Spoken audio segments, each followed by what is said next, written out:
Yo, what's good, everybody? Today is November the 18th, 2025. Most gracious and heavenly Father, we ask you, God, that you bless your children as well as your creations. In Jesus' name we pray, amen. What's good, everyone? Welcome to another edition of the Marvin Bennett Jr. Show. Um, Happy Born Day to everybody that celebrated over the weekend, over this last week. My man, Big Five. Certainly my youngest son Elisha celebrated his birthday on Sunday. And everybody else that celebrated. I seen a couple of anniversaries as well. Congratulations to you guys. Even work anniversaries and milestones. So congratulations to everybody that celebrated over this weekend. My condolences to everyone who lost someone. Um,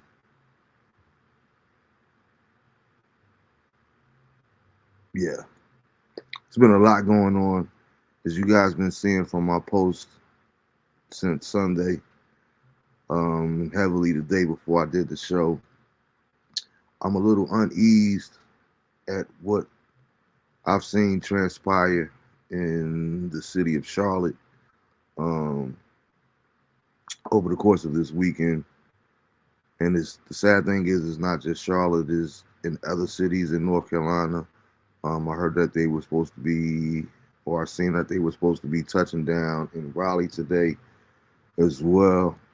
And again, this is not just um, something that's isolated to Charlotte, North Carolina. But before we get into the heavy stuff, I do want to say um, shout out to my family. They know who they are. I had a wonderful time before everything transpired.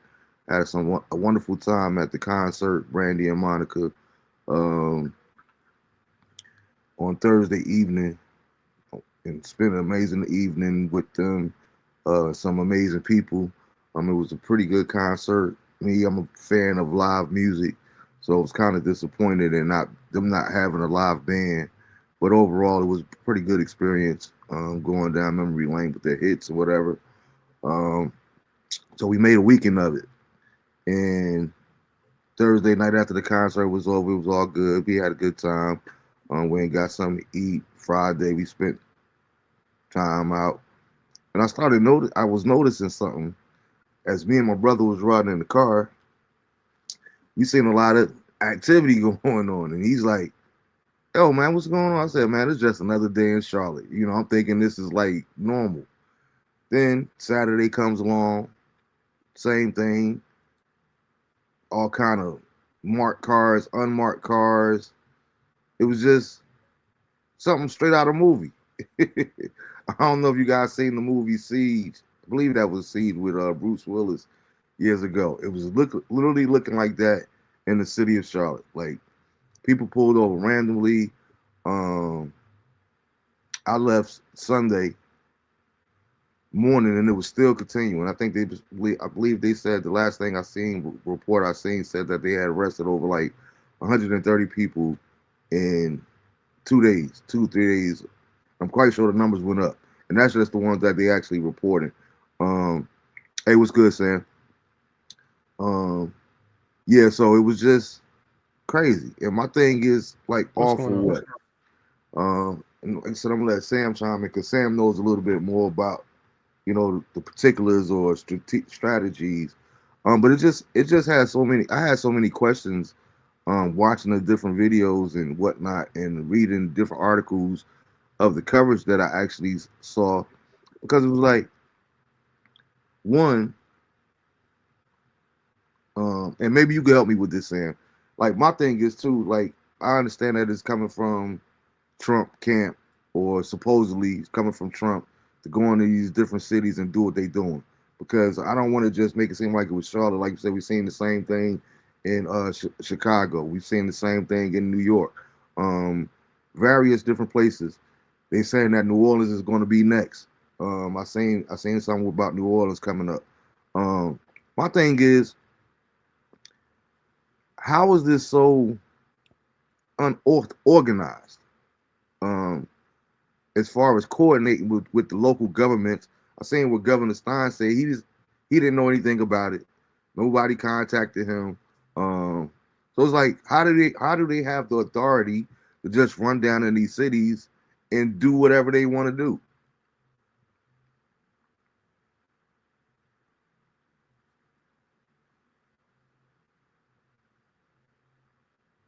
That's for you, said.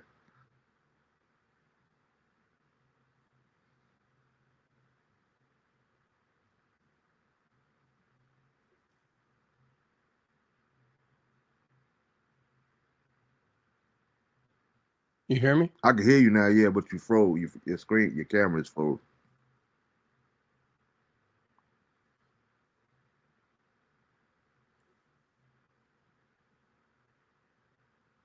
And I know some people out there, and you guys definitely get in the comments because, like I said, I want to hear everybody's thoughts on this and their take. Um, no judgment zone here, but I'm just not understanding. I'm not just not understanding um, the disorganization. All right, there you go, Sam. You look like you good now.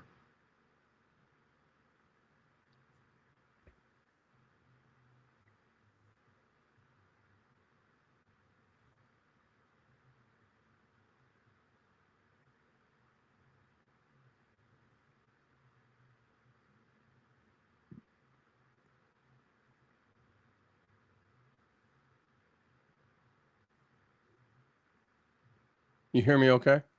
Yeah, now I hear you. Okay. I don't know what happened. Um, I I know you said something about what Governor Stein said before we went out. Hmm. But what a lot of people don't understand is like a lot of governors working with the feds. Repeat And that, Sam. You when a chopping up. government put when a government okay. How about now? Can you hear me? Yeah, One, I can hear two. you now. Yeah. Okay. So basically, Governor Stein has said that he's ordered local law enforcement, the sheriff's office in all 100 counties. He's told them not to work with ICE or not to work with the feds. That was what he came down. So basically, he's bypassing his Title 32 authority, which the governor can request federal assistance, kind of like what New Mexico did, kind of like what Tennessee did. And so Trump is sending ICE in under Title 10. And the thing is a lot of these, like Chicago, for example, I got a lot of family in Chicago, a whole lot. And when we heard about what was going down in on the 7500 block on the south side, literally that building is a condemned building. And over the last 2 weeks, 7 brothers got murdered in that building. That building was basically the people living in that building were gang members from El Salvador. So when they went in there, because they got clues from the local community that wanted them gone because they're killing people. So they made 37 arrests. And all Hold up 30 before you keep going. That's how I understand. I thought you said that it was condemned. It was the building condemned or not? condemned means that they can't take, there's not supposed to be anybody in there. Yeah, But we all know there's a reason why when we go to Jersey, we go to Baltimore, we go to all these places, when the building is empty, people still go in there and live. gotcha. Okay. It's not, Yeah, it's one of those things that condemned just means that where they said a whole lot of black families were living there, all those, that was all lies. The landlord wasn't even taking rent no more because the building, most of the apartments had no doors on them. So the thing is like when if you look at all of the video from that night, they had body cam, they had all that stuff. You didn't see not one black person get arrested. You didn't see no black kids get zip tied. All you saw were those 37 gang members that was arrested. And the whole south side of Chicago was happy that that happened. And even the YNs on the south side is hating it because the Trinidad Aragua is armed more than they are. So that's one of those things that I tell people. ICE basically said this: everybody they're going after has a deportation order. That wasn't just issued; it's been issued years ago. Just like the guy from Maryland, the Maryland man they wanted to say that said, he's a citizen. He wasn't. He literally had 4 deportation orders from trafficking, for DUIs, for domestic violence. And this was during the Biden administration. So we can't say Trump, Trump, Trump. So when someone's issued a deportation order, they're ordered to report to Border Patrol, report to ICE, so they can be deported.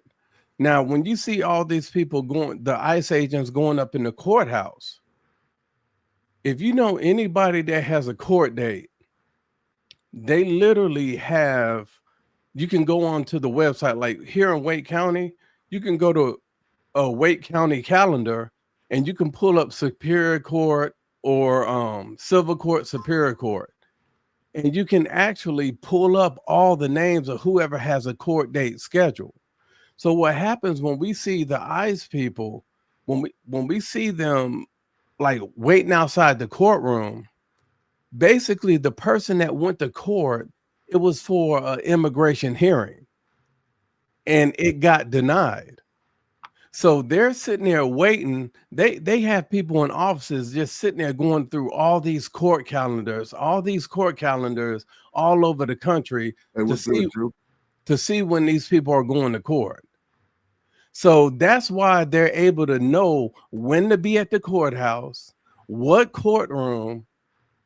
So when these people come out that already have deportation orders, they go ahead and take them out, as far as like detaining them and deporting them. So the thing is like, it's one thing to grab somebody off the street and deportate them.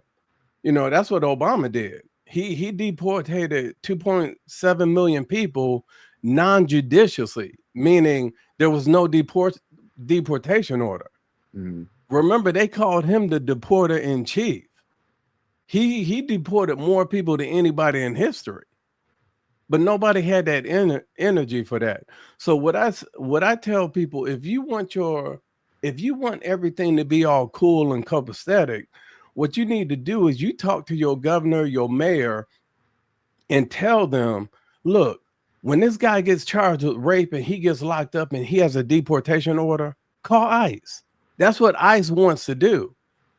It's safer for them to go to the jailhouse to pick up people with deportation orders than to go into residence and get those people.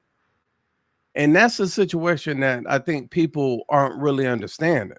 It's like they're doing what they're doing because the sheriffs aren't working with them. The mayors aren't working with them.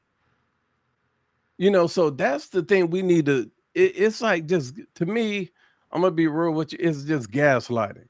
I'm like, all these black folks in the streets upset about what's happening to some Hispanic folks that care less about you. Like when black folks was going through stuff, Hispanic folks want nowhere to be seen. Is that true or false? Probably more, and true, probably in most cases. But for me, just for me, and I hear everything that you're saying, you bring some valid points. I'm saying what I witnessed this weekend was absolutely absurd. And I don't care whether it's under Trump. I don't care whether it's under Obama. I don't care whether it's under Biden. Wrong is wrong. For you to be snatching people up out of their cars in front of their children. It was one video that I seen and it showed he did all kind of interviews and everything in Charlotte. This dude literally got pulled over by ICE, showed him his identification and his paperwork, Less than 10 minutes later, he was getting arrested again. Boop, they smashed his window, yanked him out of his car, had him on the ground, all bloody and everything else. And the dude is a white guy that's filming it, saying, like, yo, what are y'all doing? Y'all just got he just showed his paperwork a few minutes ago. And here y'all are again. So it's almost like a double arrest. So I hear what you're saying, but every one of those people wasn't justified. All those people don't have deportation issues. They were even doing little children. The one dude in Pineville, North Carolina, he lives here. The people that they was running down on, people was out there putting up Christmas lights at one of the people's houses in Charlotte. And the homeowner, which was white also, came out like, no, this person is legally here. He's been cutting my yard for, I don't know. He showed him his paperwork. They still were trying to give him a hard time. So I hear what you're saying, but here's what I was like. Let's rewind back.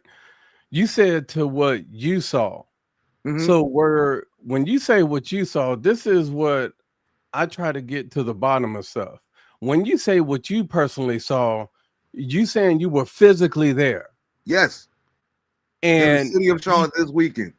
Okay, so when you was physically there, when this guy was getting pulled out, window smashed out, and a white guy that happened to be there said that they had just arrested him or detained him a few minutes prior. You witnessed that too? I didn't witness that part. I just seen that part on the interview later after the footage. This is what I want to say. All right. You got people that's following these ICE folks, and I saw literally where I saw the whole chase. And this was in Tennessee. I saw the whole chase. This guy hops out. It's a white landscaping van, and the van comes. ICE is pulling up on their vans, and they're basically saying, "Hey, you stop the vehicle. We need to see you. You need to identify yourself." Remember, when they have deportation orders, guess what? ICE has their photos. They know exactly who they are. So when they have a deportation order, they know. So if the person says, "Oh no, I'm here legally, I'm a citizen," they're literally have the papers with a photo of that person, that man or that woman. They literally have that. So when this guy escapes through the van, he drives through the median, he goes down the street, and you have people that was following the vehicle, and they're recording, and they're saying he's a citizen. Them people don't know him for Adam. They just know that he is running from ICE. They're saying whatever, just like when we was back on the block and we needed to call the police when somebody got shot. My auntie would say, tell them you white, because they think that's going to get a faster reaction for the police to respond. And then when it takes them 15 minutes to respond, and then the news would come up and they would ask us, what was the situation? Oh, they took forever. It took them like 45 minutes. Are you telling me people don't exaggerate? I'm telling you, people do exaggerate, but I'm telling you there's an opposite end side of the coin too from what your position is. So you mean to tell me that all these arrests that they made, 130 in 2 days, they were all justified, and all these ICE agents had all these people pictures and where to find them, whether they was in a grocery store, Home Depot, now that they had physical address, something ain't right there, bruh. Something is not right there. All those arrests that they made this weekend right there in Charlotte was not justifiable. Probably many of them, possibly. I don't know. But I know for a fact 100% of them. We don't know. We don't. How many people total? You told, like I heard it was like 81 in one day. But yeah, the first day. Well, no, Saturday. Because they started Friday. Saturday was another day. How do you know 200 people weren't detained and 81 is what they kept? But even to your point earlier, and I meant to double back to that, and that's fine for you to have that position. That's not my position, though. I don't care where the Hispanics was at when we were going through whatever we were going through with. I don't want to see that happen to nobody. White, black, Hispanic, Asian, indifferent. Wrong is wrong, period. Like one dude, they literally beat him up in front of his child. The dude is filming. The son is filming it like, please let my dad go. He's not resisting. They weren't trying to hear none of that. Come to find out, he's a citizen. He wasn't here illegally. You know what I mean? No, Said, who said he was a citizen? The news reporter, the guy that ran, that showed us the story. Come okay, to find out, he was an actual citizen. He wasn't here illegally. He was. Let me watch Good Morning, the episode of Good Morning America yesterday with Michael Strahan. I know you know him, Giants, right? Mm-hmm. He did a story on the lady, and this was the story that ICE goes into a daycare to snatch a woman and arrest her in front of the kids. And she was a teacher at that daycare it was a K through 4. It was a preschool. That's what he reported. That's what the news initially said. But then after they looked through a Freedom of Information Act request, they found out they did a stop with her down the street. She drove, and that was the first open parking lot, drove in there and ran into the daycare. Mm-hmm. So remember, Denzel said it best. The news, that's why you got to check everything. The news, they don't care about if they right or wrong. They care about just getting it out first. Everybody worry about the clickbait. I totally agree with that. But they don't recant. So this female that they detained and ended up like she's being deported now. I think they shipped her to Louisiana for deportation. It went from her being a teacher at the school, a U.S. citizen, never broke the law or anything. When they found out she had 2 deportation orders, she'd been caught for selling drugs, she had a DUI, domestic violence, she wasn't a citizen, and she wasn't a teacher.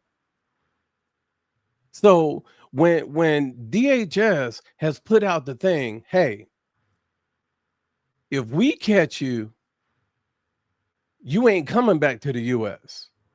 But if you use our CBD app, we will fly you back to where you want, put you $1,000 in your pocket to hire an attorney to start the process of you coming into the US legally. What's wrong with that? If people want to push their luck and they want to do that, that's on them. But the thing is like if these local mayors, not all of them, because Tennessee a red state, but look what happened to Memphis. Memphis has basically like become, you got black folks now, finally, their kids finally able to ride their bikes in the street. They finally able to go out at night. Where, Memphis? In Memphis. Memphis is still one of the most dangerous cities in this country. We say what it is, but when have you looked at the numbers from 3 months ago to last week? When they've taken 1,500 guns off the street, they made 1,100 arrests. Okay, so let me ask you this: where's that information coming from? It's coming from the Memphis police chief. When he issues his weekly report, he's putting out and taking photos of the guns that they seize, the drugs that they seize, the fentanyl, everything that they seize. He's giving a number to how many illegals that got captured that's being deported. They give all that information. They do that for Charlotte. That's my point from what you were saying earlier. How can you tell that this is credible information based off of what they give you versus what's non-credible because you haven't seen that? You talking about from the chief of police? Okay, that's in charge of keeping those numbers. They don't lie either. I mean, at the end of the day, I see pastors lie every day.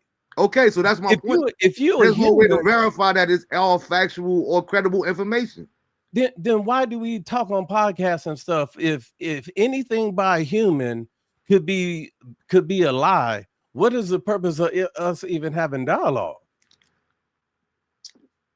Because it still need to be talked about. But my point is, There's no way to find out concrete if all these things are illegal. Hold on, I want to get these Jew comments before they disappear. Drew said if they're here, if they are legal in the U.S., I'm not against deporting them. The problem I got is how they go about it. Absolutely. He said, Sam, if they're breaking the law, then deport them. That's part of the law, but it's how they doing it. He also said he wasn't no citizen because he would have never drove off. I think that's the guy that I was talking about. They ain't never give me that chance, Sam, but I did break the law and I was there legally.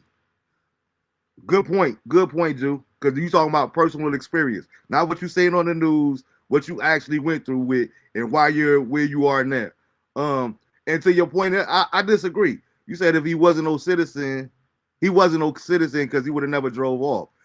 I'm born and raised in America. There's been times that I done drove off for the police.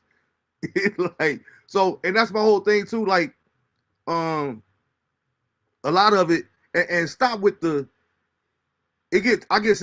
So we talking about information, and there's no way to verify it or like that. There, I don't believe that we shouldn't not have conversations about it. But I've been seeing a lot of stuff where people, that just don't necessarily care, or because it's not black people, saying like, well, this is what y'all voted for, this is who y'all voted for, so this is what you get in return.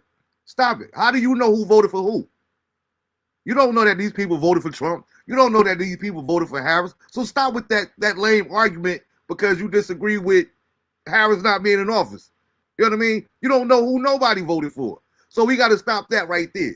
My other part of it, especially like seeing what I've seen this weekend in Charlotte, here in North Carolina, and I heard that they're supposed to be in Raleigh today. I'm not sure if anything transpired or whatever. Yeah, they did.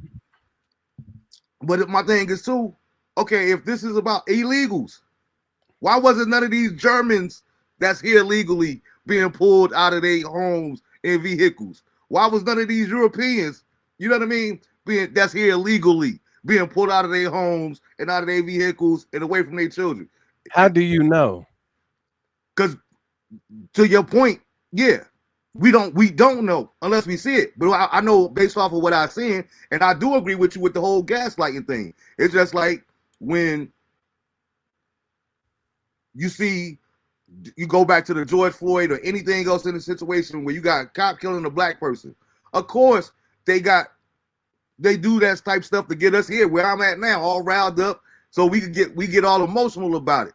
But just because they don't show it, don't mean that no white officers aren't killing any white kids.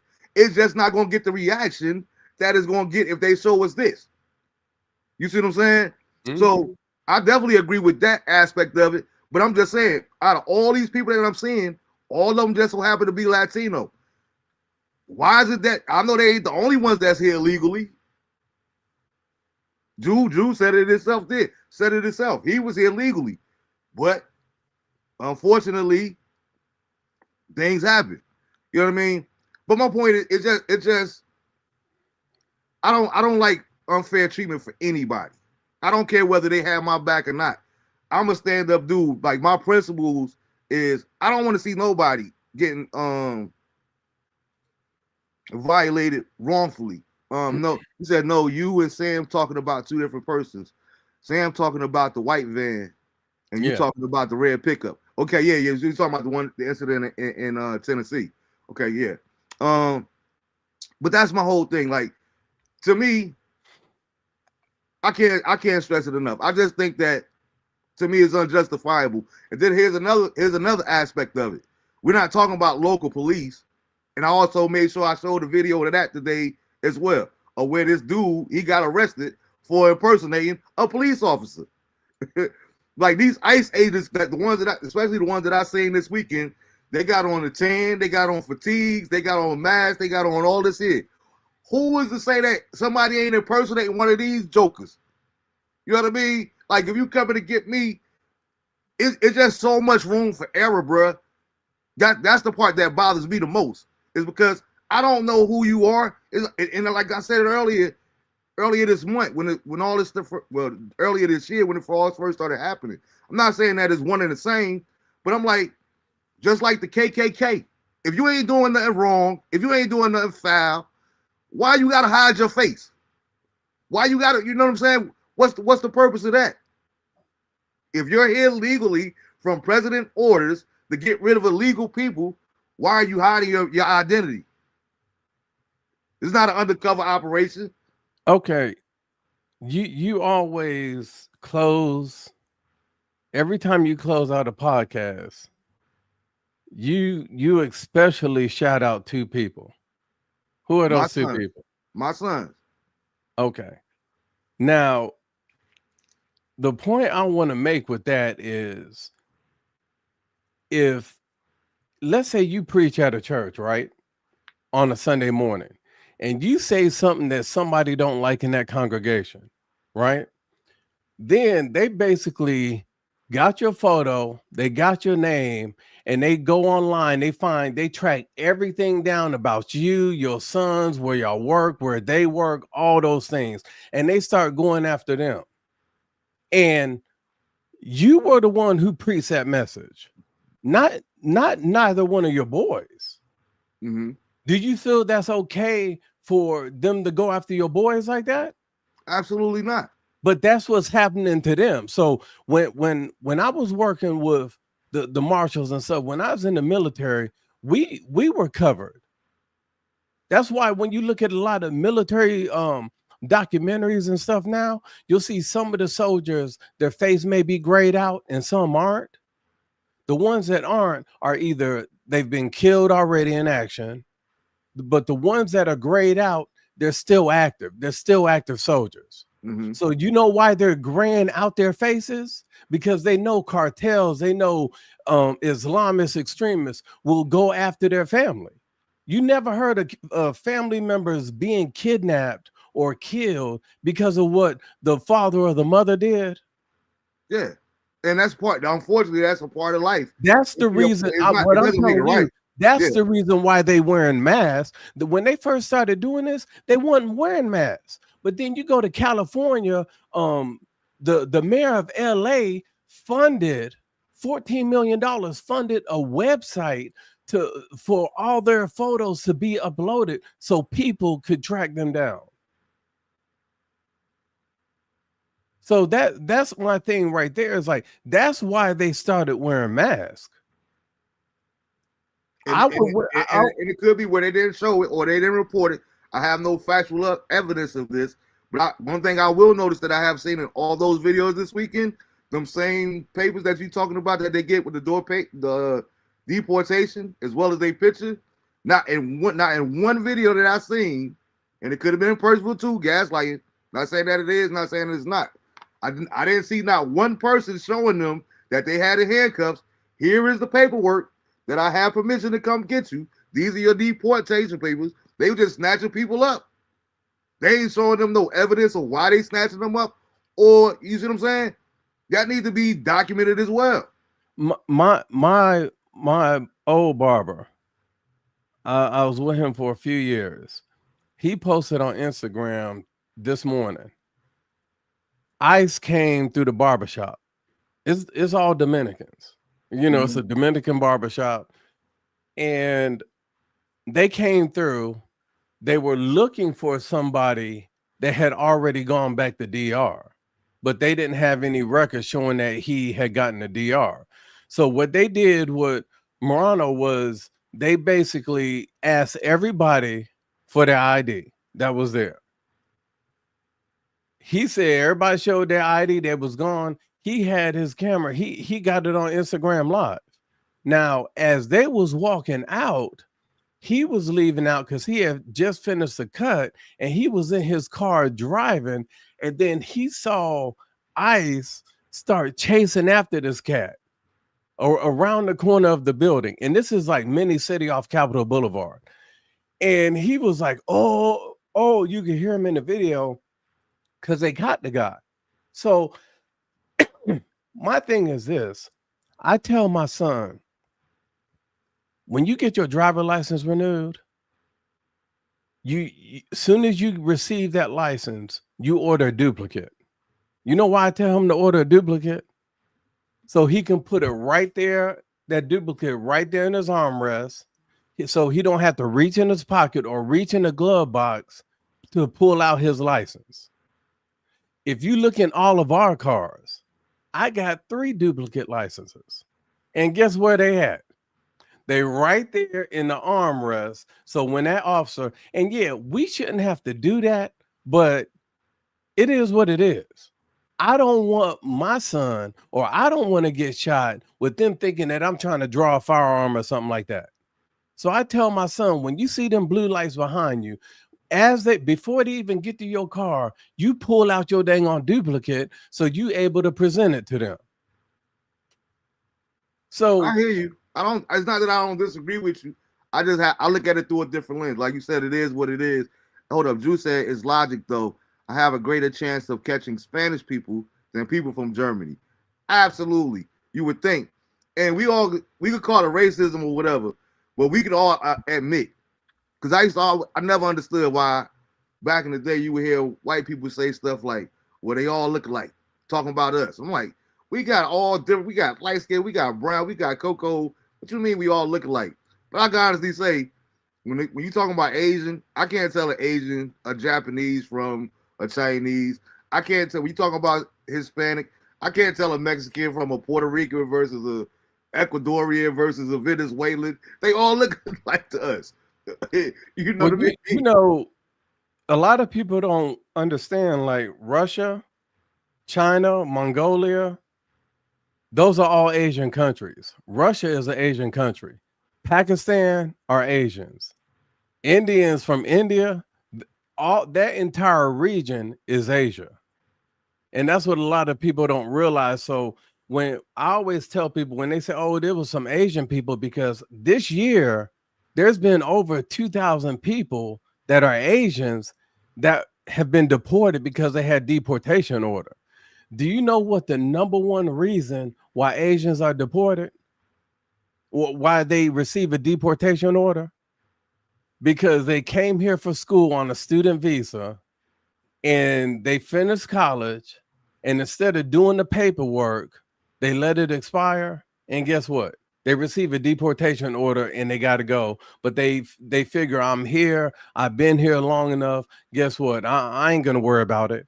If I gotta stand in the dang on long DMV line to renew my license every 4 to 8 years, if I got to go in there to renew my dang on tags and registration so I can stay legit, if you in here with a visa, whether HB1, HB2, any status, you're a refugee or you have a work permit, authorization to work, guess what? You need to take the time to renew that. If I got to stay legal, if Marvin Bennett Jr. got to stay legal, people, and we citizens, people that ain't citizens need to be held to the same standard. Absolutely. But the same side of that coin is true, and I'm guilty of it as well. Because I don't feel like spending those 8 hours up in DMV. There have been times that I'm driving dirty because I'm not doing the due diligence. I'm not standing. But that's your risk. That's the risk you taking. Yeah, exactly. So they're taking the risk too. But my point is, I hear what you're saying. I'm not just saying that you're wrong. What I'm saying is that doesn't apply to everybody, because like you just said, you gonna do that. Some of these people have done that and they still have been unjustly persecuted or whatever, or arrested, snatched up, or whatever the case may be. That is wrong to me. Period. Like you said, it is what it is. You shouldn't have to teach your son that to keep all the duplicates, but that is what it is. When I hear statements like that, just based off of me, my worldview is like that reminds me of like the 40s in the 50s, back with like Emmett Till situations, or I've heard stories from people that lived back then. I didn't encounter it. This ain't no movie. I'm talking about family members that lived during those times where a white woman was walking on the sidewalk. You had to get off the sidewalk and just put your head down. They said if they did that, it what it is. I would have been one dead black boy that would have never seen 20 years old, because I don't subscribe to that. This is the way that I have to live. This is just what it is. Like, if we all had that there, like to see your point earlier when we were talking about the conversation, if we all had that mentality, nothing would ever get changed. We would still be in the fields or whatever the case may be. Revolution doesn't always have to be violent, but people got to stand up for themselves. And my thing is, how can we? I'm not saying, because again, if you're not here illegally, I have no issue with that. If you're here legally, I have no issue with that. All I'm saying is, how can this be done in a more organized way? You know how it can be done? If the governor of North Carolina issues his memorandum saying when you arrest somebody, all law enforcement have access to the deportation, the ICE database. They know everybody. They can pull in, just like if you get pulled over in Lee County versus Guilford County, no matter where they're at, they can pull up your driving record. They can pull up your driving history. They can even access the AOC, that's the court system, right there from their car. Anytime that they arrest somebody and that person they run that name, just like people get arrested now, they automatically swab DNA out the mouth. They automatically fingerprint them. They automatically do a profile picture. Boom, boom, boom. They automatically do that. So all he has to do, I'm talking about Stein over North Carolina or any other governor. When you come across somebody and there's a deportation order, because it's gonna flag, call ICE. Rather than let them go bail free, let them go back on the street. At a minimum, hold them for 72 hours. If they did that, guess what? ICE wouldn't be bum rushing people. Because at the very beginning, when all this stuff kicked off, Tom Homan, which is also Obama's guy, Tom Homan said, if local law enforcement, y'all mayors, y'all governors don't want to help us, what we're going to end up having to do is start going after these people out on the street. And we're only going for one person. But if one person happens to be around 5 or 6 people, guess what? They're all going to get checked. So the thing is like, local law enforcement is not communicating because they're being told to by their mayors and their governors. But look at DC, for example. DC, everybody was like, oh, it's good because crime has gone down. But guess what the city council in DC did? They voted, the mayor, she was innocent. She was against it. The city council voted that all young brothers or young sisters that was under the age of 25, no bail, no felonies. So these that's when you started really hearing people talk about these YNs, because they're like, shoot, I'm gonna be out later today and we're gonna keep doing the same because there's no repercussions. And so what the city council ended up doing is they changed arm. It used to be a felony to rob somebody with a gun or carjack them with a gun. They knocked that down to a misdemeanor. So guess what happened with the crime rates? Felonies nosedive, 25%. All these numbers nosedive because they reclassified them. And then the DC Metro, they was holding a contest. So whoever had the reduced amount of crime, they got bonuses. And guess what? A sister who got blackballed because she arrested a dude that sliced his wife, sliced like the Joker, sliced her mouth open. He was let go. And when she went to do the report on domestic violence, felony assault, attempted murder, the police chief had overwrote her report saying that it was this person to the hospital. And guess what? She sued DC and she won. So that's the thing, is like, when we hearing about crime going down, like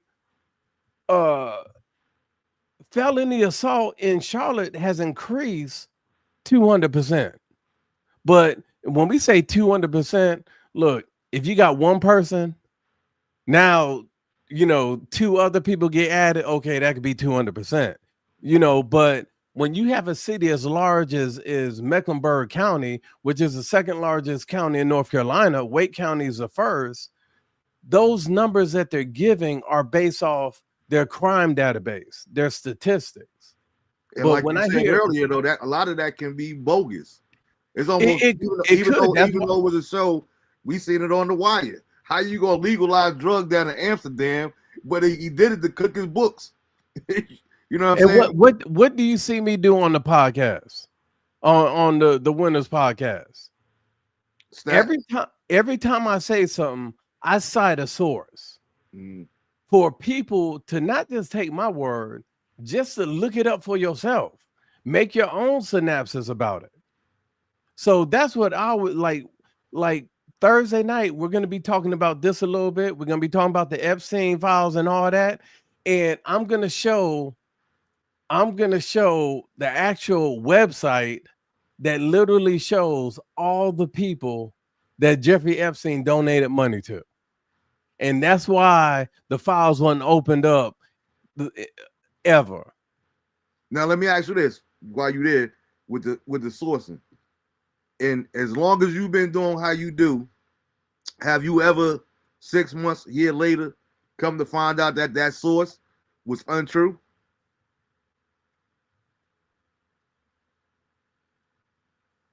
I'm gonna be honest, not many of them. But it's not 100. It's not 100% I'm accurate. trying to. It's so hard, like because this is the thing that I do.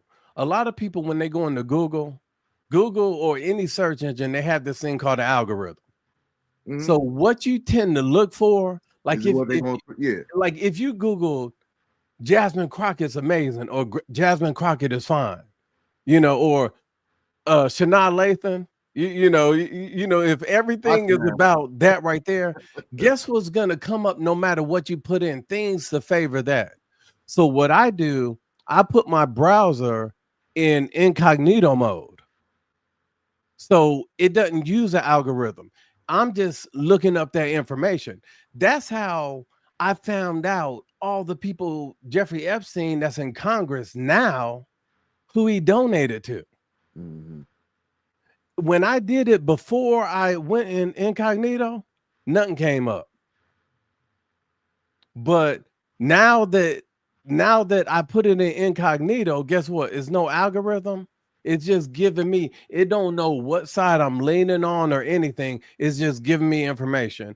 And I try to pull at least 5 or 6 sources and I read them all. And then I say, okay, this is what I present. And because I know there's a chance of me being wrong, guess what I do? I post the link for people to see it for themselves. Mm-hmm. No, I was just asking why you was there. So that's why I said, like, when you say, have you ever looked back a year and you've been wrong? Like, I thought I wasn't wrong about them feminizing black men. I wasn't wrong about them using COVID to mess up our reproductive systems. I wasn't wrong about all vaccines that contain mercury. That uh that only contributes towards dementia or Alzheimer's. They're literally just taking it out of all vaccines. It took a crazy dude like Bobby Kennedy to get it removed. Mercury has no use in vaccines. So why were they putting it in there? Because they try to make us sick. So I wasn't wrong about that. So the thing is like, I also don't jump to conclusions. Like if something happens, I don't hurry up and I don't go on Facebook. I don't go on anything. I don't give my input until I wait a little bit for more facts to come out. Mm-hmm. That's like they having the kid that shot Trump last year, in the air up in Butner. They was all saying, oh, he was MAGA this, MAGA that, or whatever. And next thing you know, they're posting a photo of him in the 7th grade, 8th grade. I'm like, why aren't they posting like him as 22, 21? You know why? Because they don't want trans people to be attacked or to be judged. So I tell people, like, when the brother that was in Georgia that went to the construction house, and the father and the son, I think they got life in prison, but they shot the brother. Mhm. You remember him? What was his name? But the only picture they was showing of the brother was him in his prom, like him in his suit, like Which case? What was this? it was in Georgia. The white dude and his son shot him and killed Ahmaud him. Arbery. Yeah, that's him. Ahmaud Arbery. Yeah. Why they just show his picture? Like, to me, they was justified in getting life. So let me be clear. They should have got life, and that's what they got. But the thing is, why are you showing a picture of him 7 years prior to when his senior portrait for high school?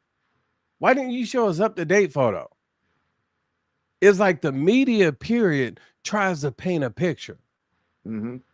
on what they want us to think of everybody, how they want the narrative to go.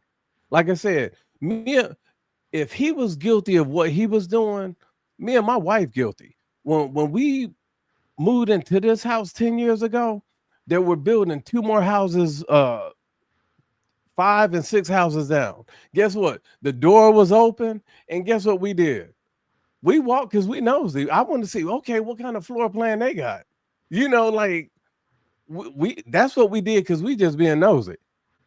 So And like you told me earlier, that's the chance you take, though. and you're right. You're Being right, it is.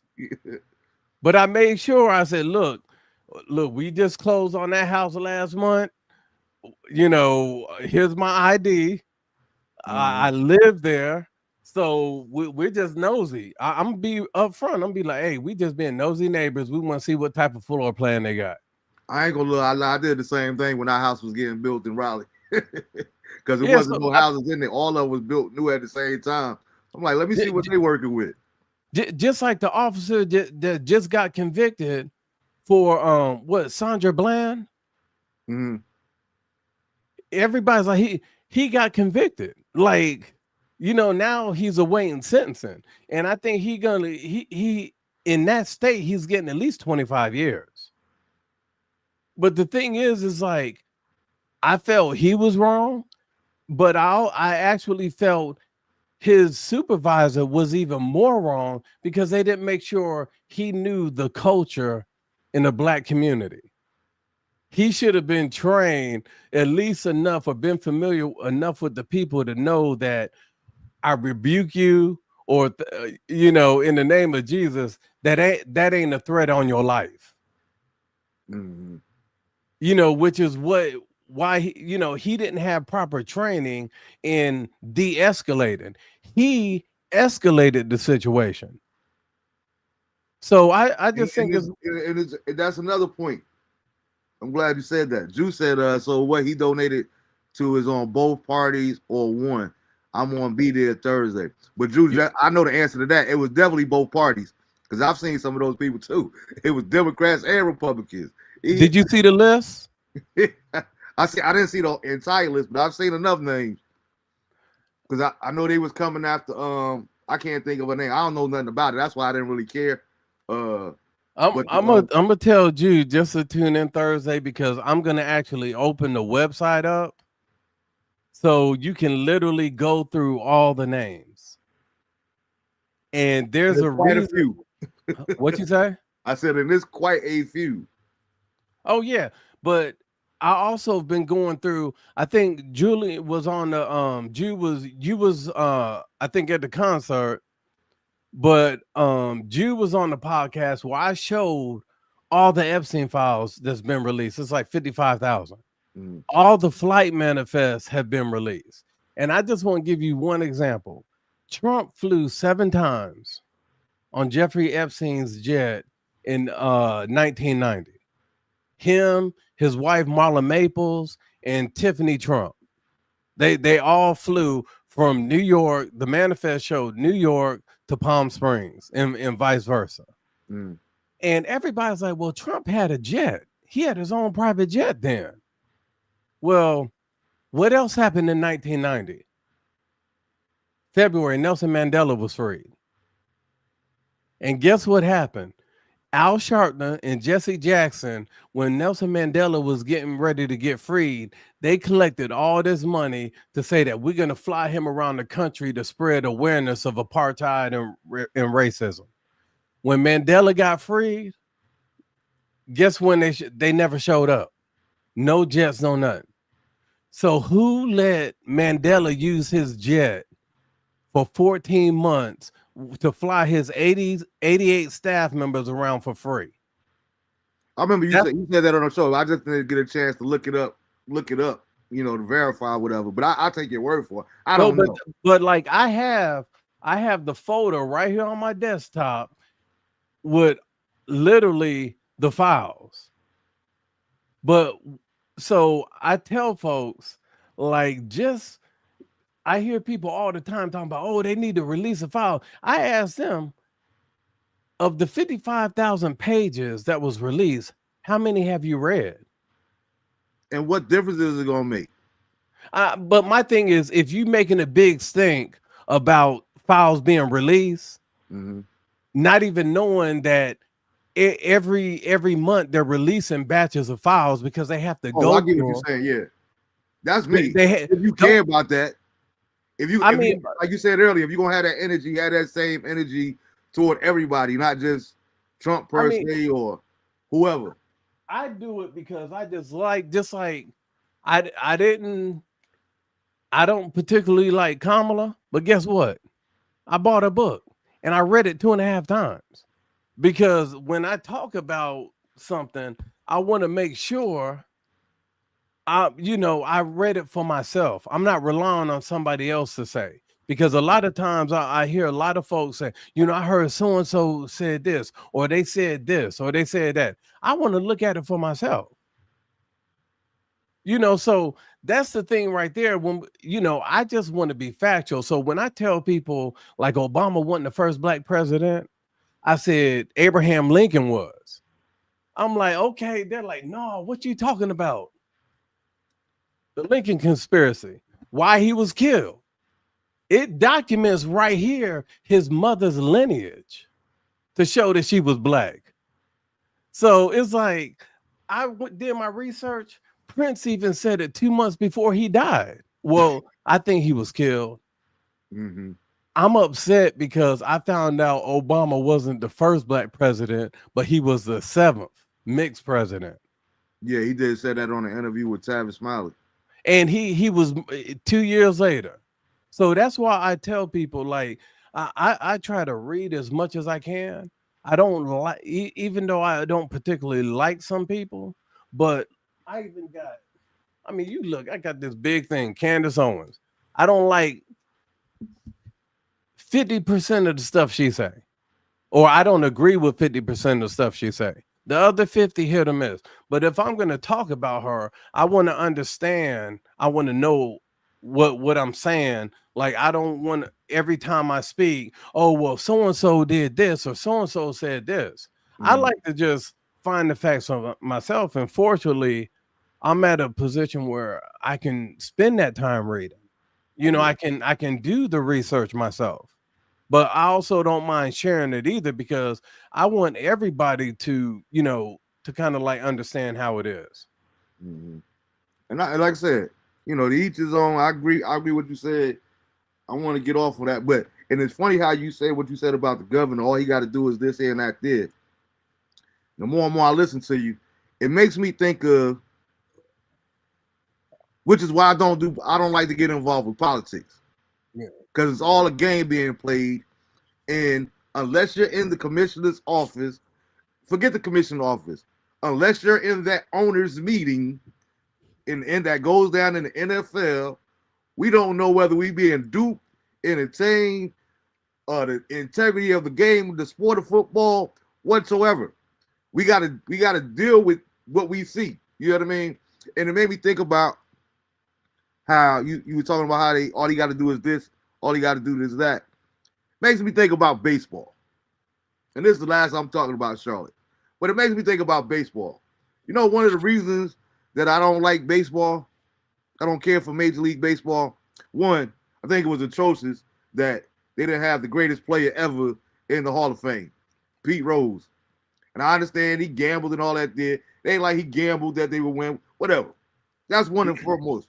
But two, the way they crack down and they hold Sammy Sosa, Mark McGwire, McGwire, uh, A-Rod. Rodriguez, Barry Bonds, all these people, they put this asterisk in it and they hold it against them because they was using steroids when baseball was the ones that introduced the steroids to the players.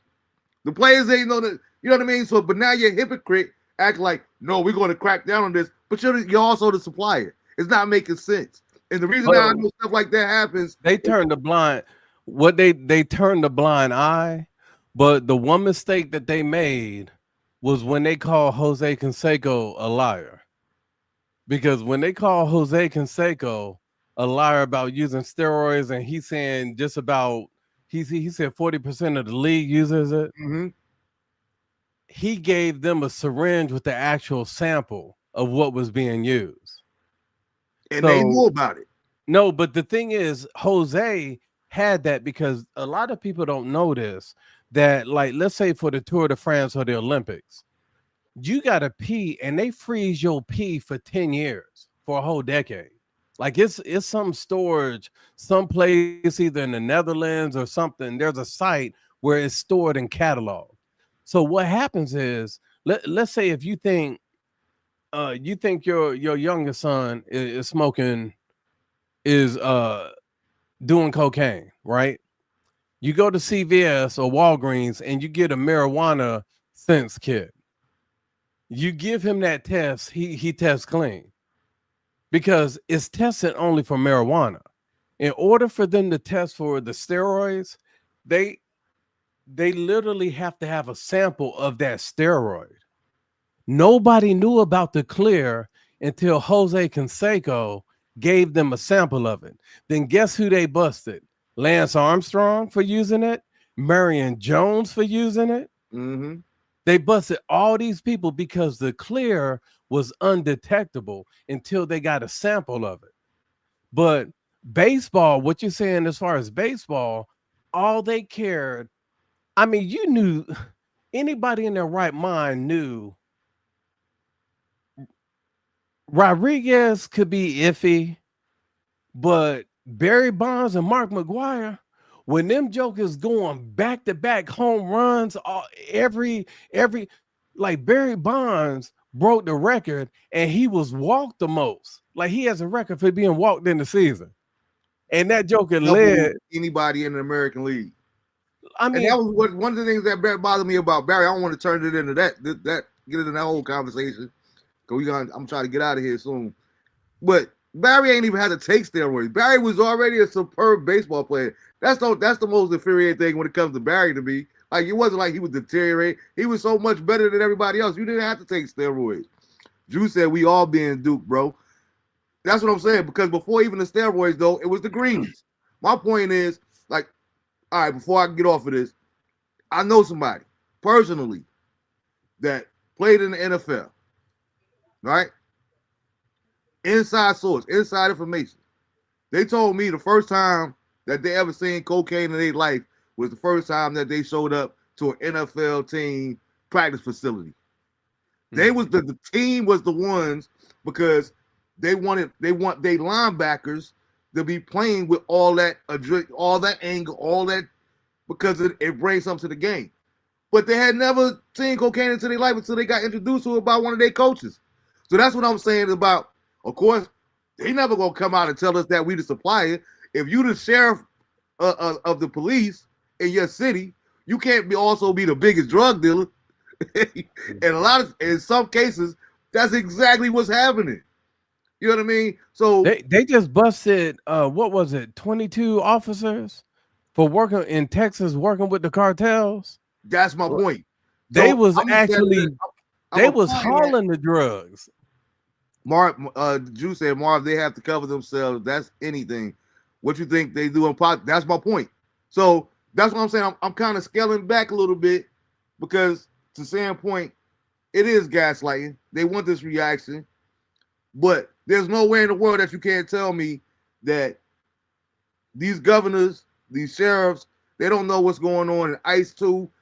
It's something more than what we know. All we seeing is what we seeing, but there's some stuff that's going on. There has been some meetings behind the scenes that I just don't. We like I said, we don't have that information. We don't have access to that. Like you brought up church earlier. I've seen that many a times. You know what I mean? Where you got churches, they got their board of directors or whatever the case may be. Now, the pastor might say, you know what? Something simple. We're not going to have no dress down Sunday. You know what I mean? That might be the pastor's position. And they say, no, we want to get a younger crowd in here. We want to reach the youth and more people. So let's have a dress down Sunday once a month. They outvote the pastor. Pastor goes in the pulpit. Pastor's not going to say, well, even though I voted for nobody having a dress down Sunday. He's going to promote the message that what was voted upon, even though he might not agree with it. But we don't even know that meeting took place because we don't, you know what I'm saying, what goes on in those meetings are not discussed with the lay members of the church.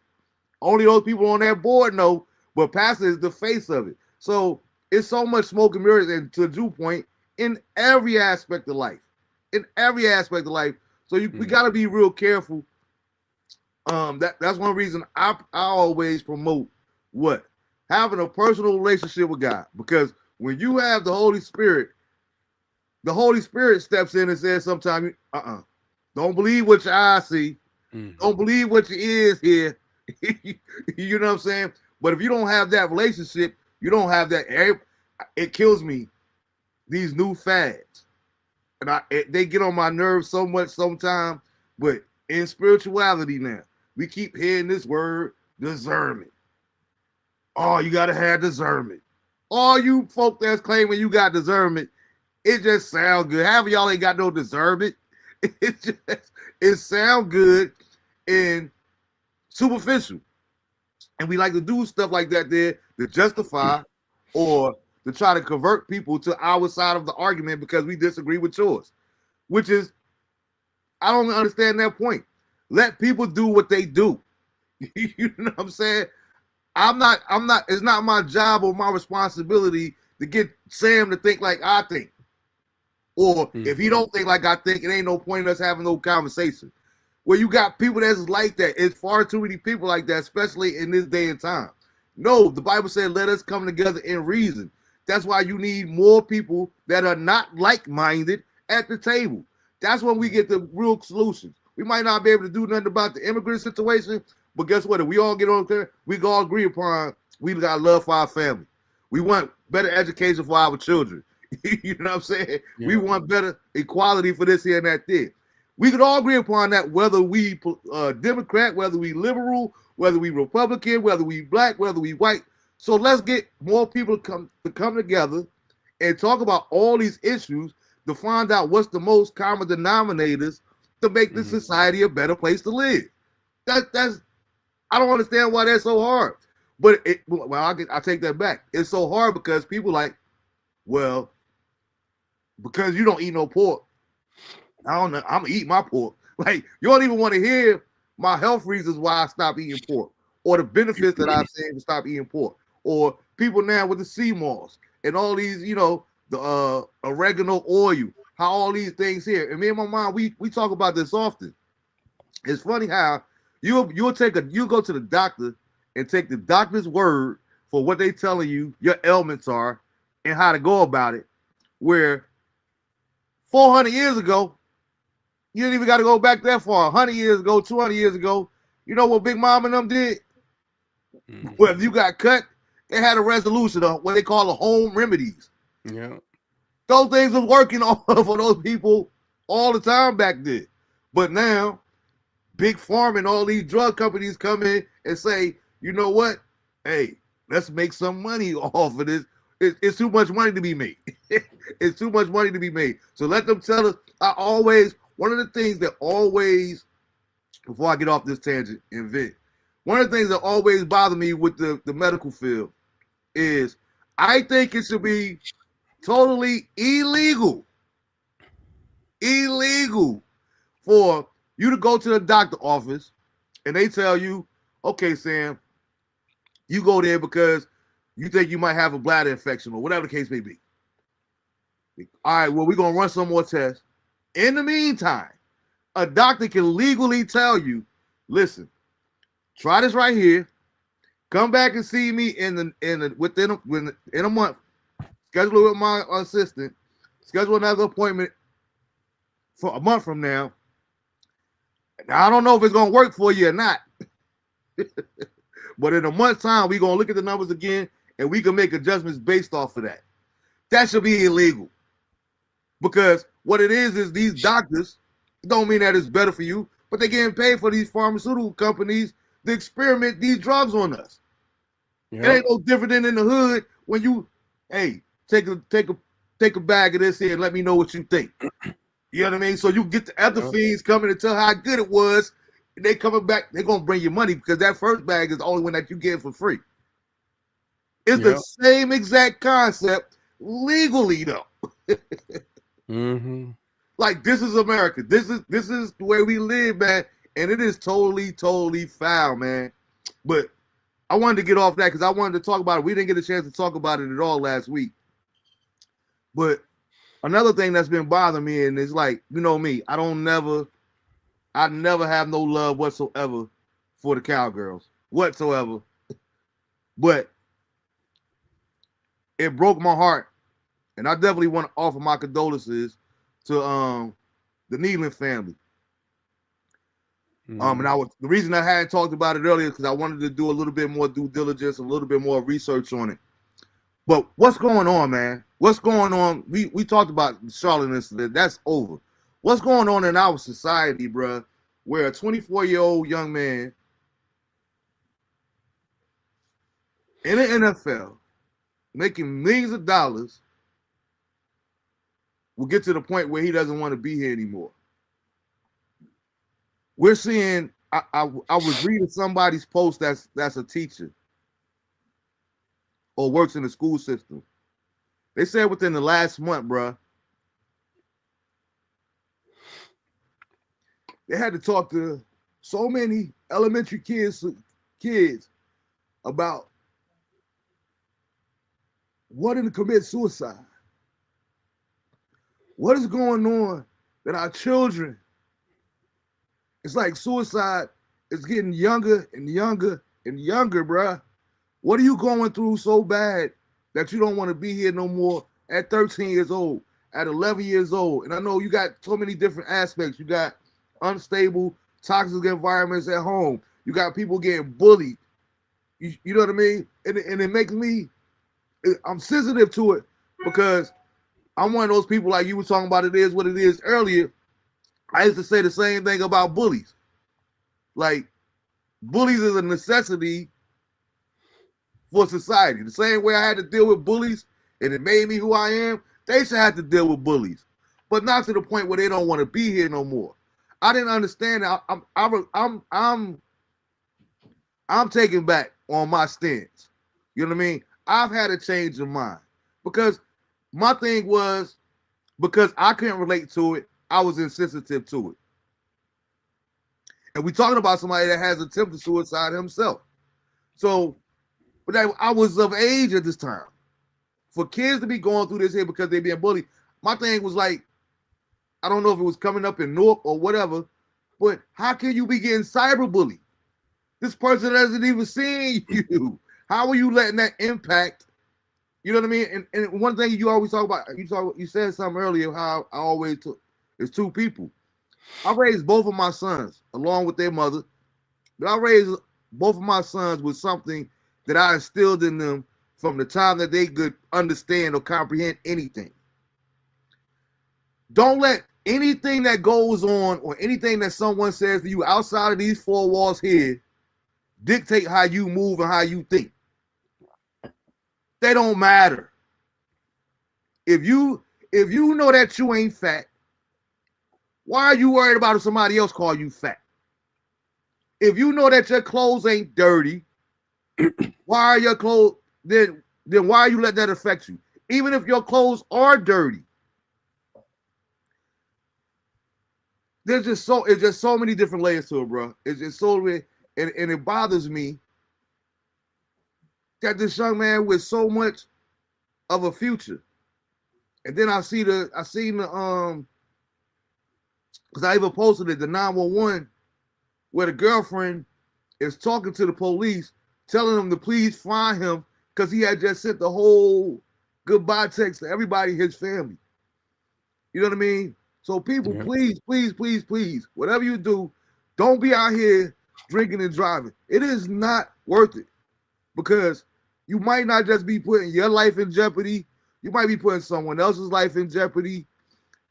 We got to be more careful about these different things, but I'm just thinking about the psychological point.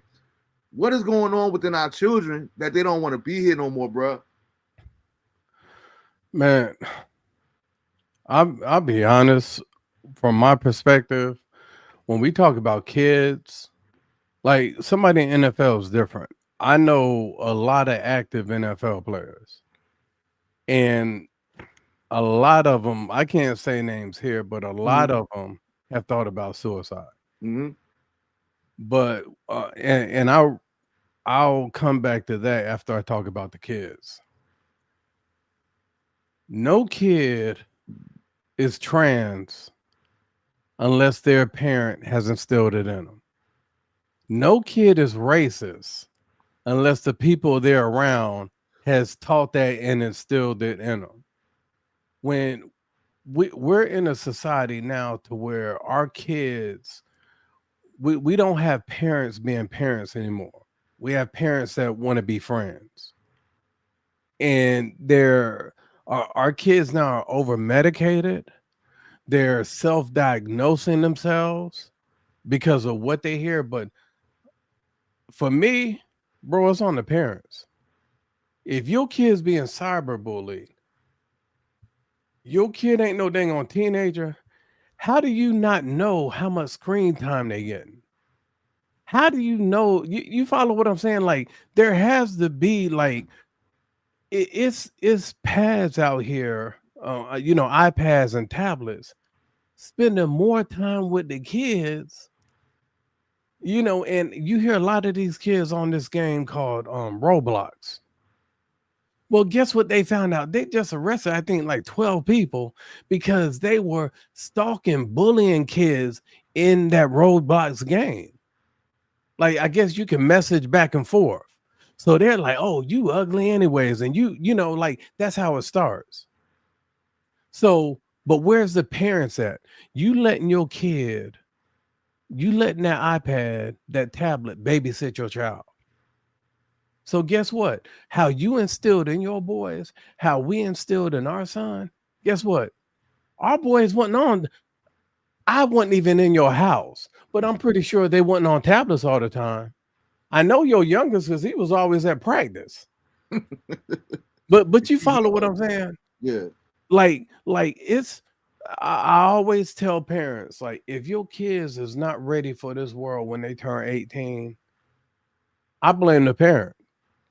Like, just like the little thing of me getting a duplicate, telling my son, advising him to get duplicate license, that's me just preparing him for the world that we live in today.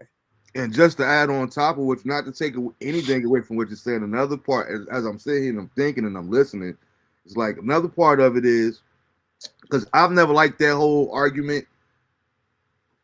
The parents, we got to put more on the parents. We got to put on the parents. I'm not saying that is wrong. I just never subscribe to that because I think about my situation and my parents. My mother raised me in church. I was at church every single time the door was open, but that ain't stopped me from going out there doing what I was doing in them streets either. So we can't put everything on the parents, but what we can do, that, like I said, to add on what you're saying is, what we can start doing is we could get back to that community, because you got mothers out here, you got single mothers out here that are working 2 to 3 jobs to make ends meet. So instead of you worried about me and mine, no, how about you invite that child over when they come over from school, so that you can make sure, even though this is not your family, not your physical, it's just your neighbor, making sure that that child is doing at their homework, that they're getting a proper meal, that they're not being left alone in a house by themselves because the mother's just, she making $12 an hour on one job, $10 an hour on doing the best that she could do. You know what I mean? With what she got. So I would like to see us as a community get more involved again. Back to the way, We know how you said it. You know how it was in Detroit or how it is in the hood. I can remember, rest in peace, Miss Louise and Miss Thelma that lived across the street from me. We called them neighborhood watch before neighborhood watch was a thing, because back in those days they gonna get on you, then they gonna tell your mother, then your mother gonna tell your father when you get there. So you got in trouble 3 different times. So But you that's had the to, thing. That's the thing. The village is gone. yeah, and that's my point. We got to get When you back to try that to village.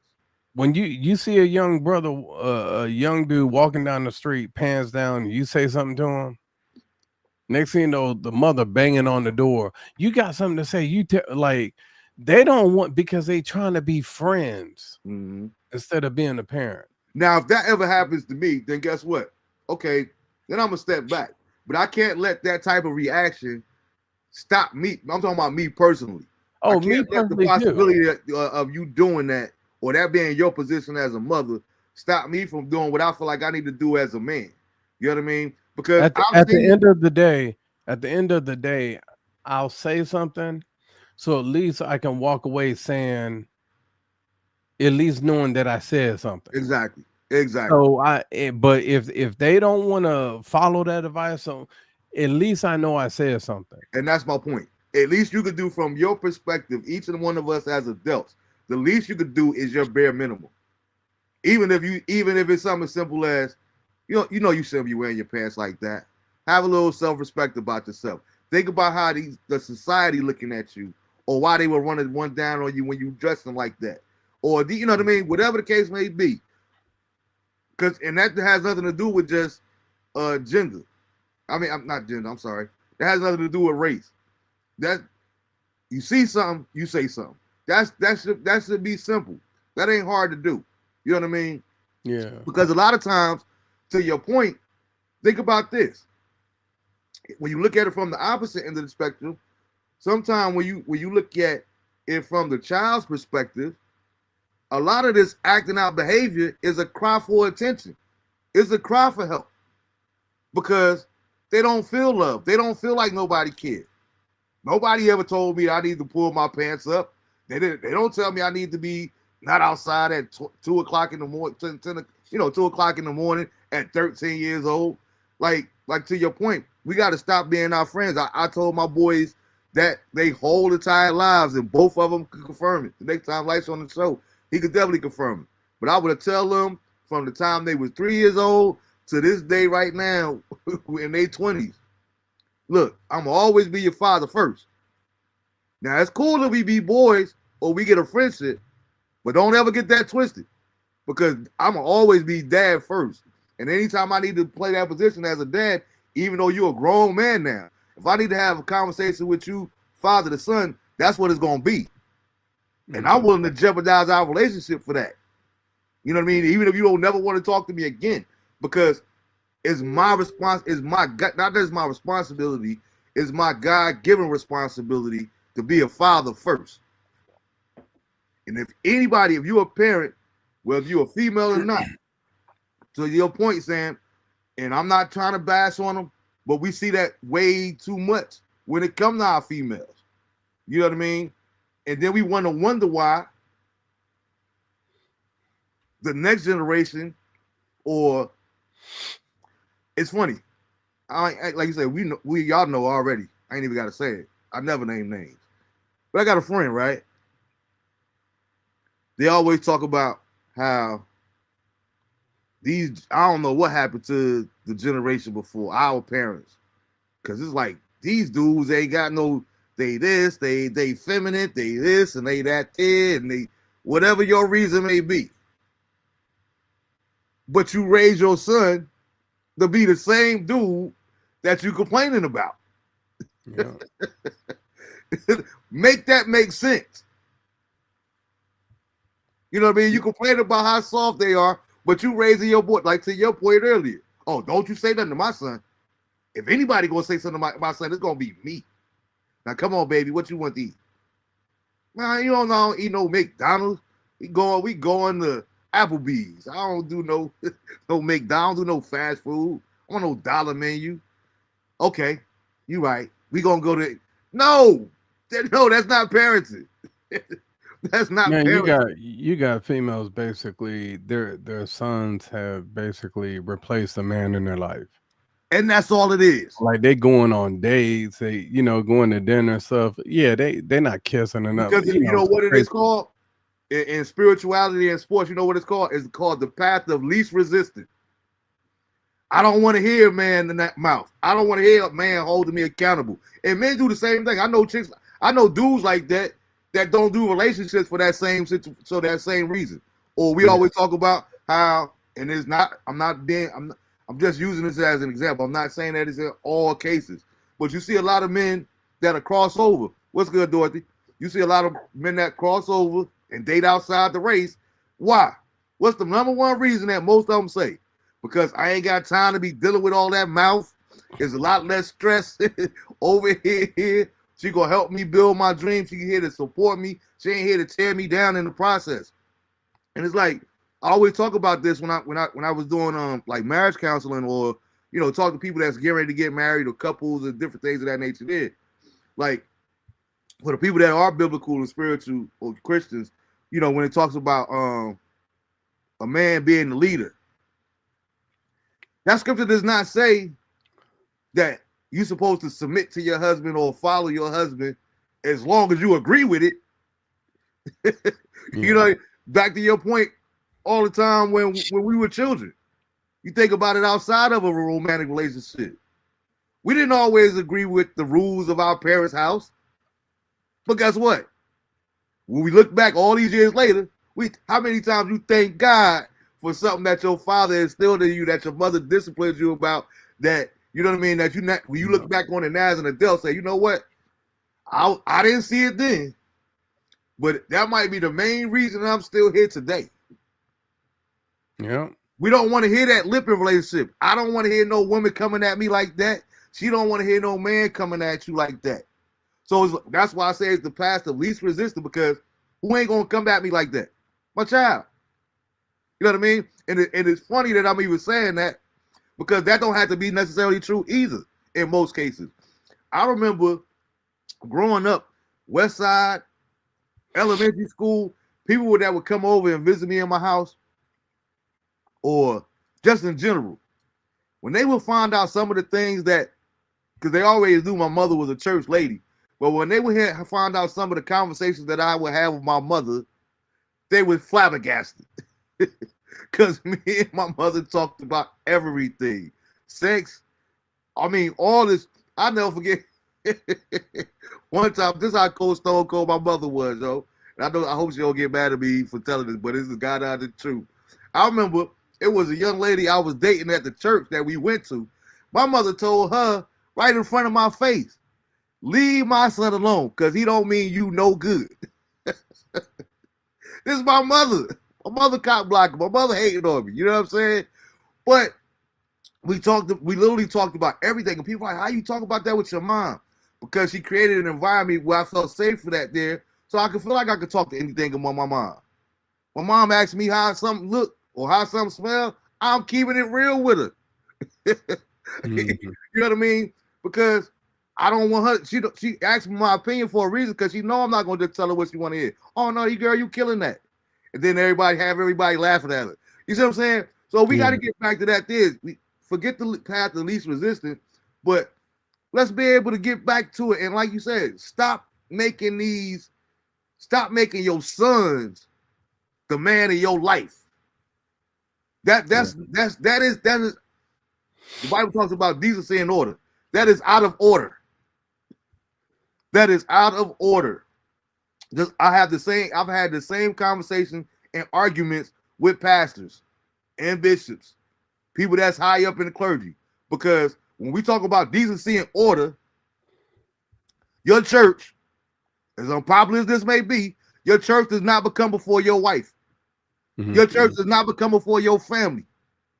The hierarchy, the order is God, then your family, then your spouse, then your children, then your church. Not your church. We got to get back in order as far as, you know what I mean, what we believe in, our principles, not what we want it to be. Because I'm seeing too many variations of this. I seen a beautiful post this morning. Said, God, won't you come back down here to show us how Christianity is supposed to be really done? Because I don't know at this point.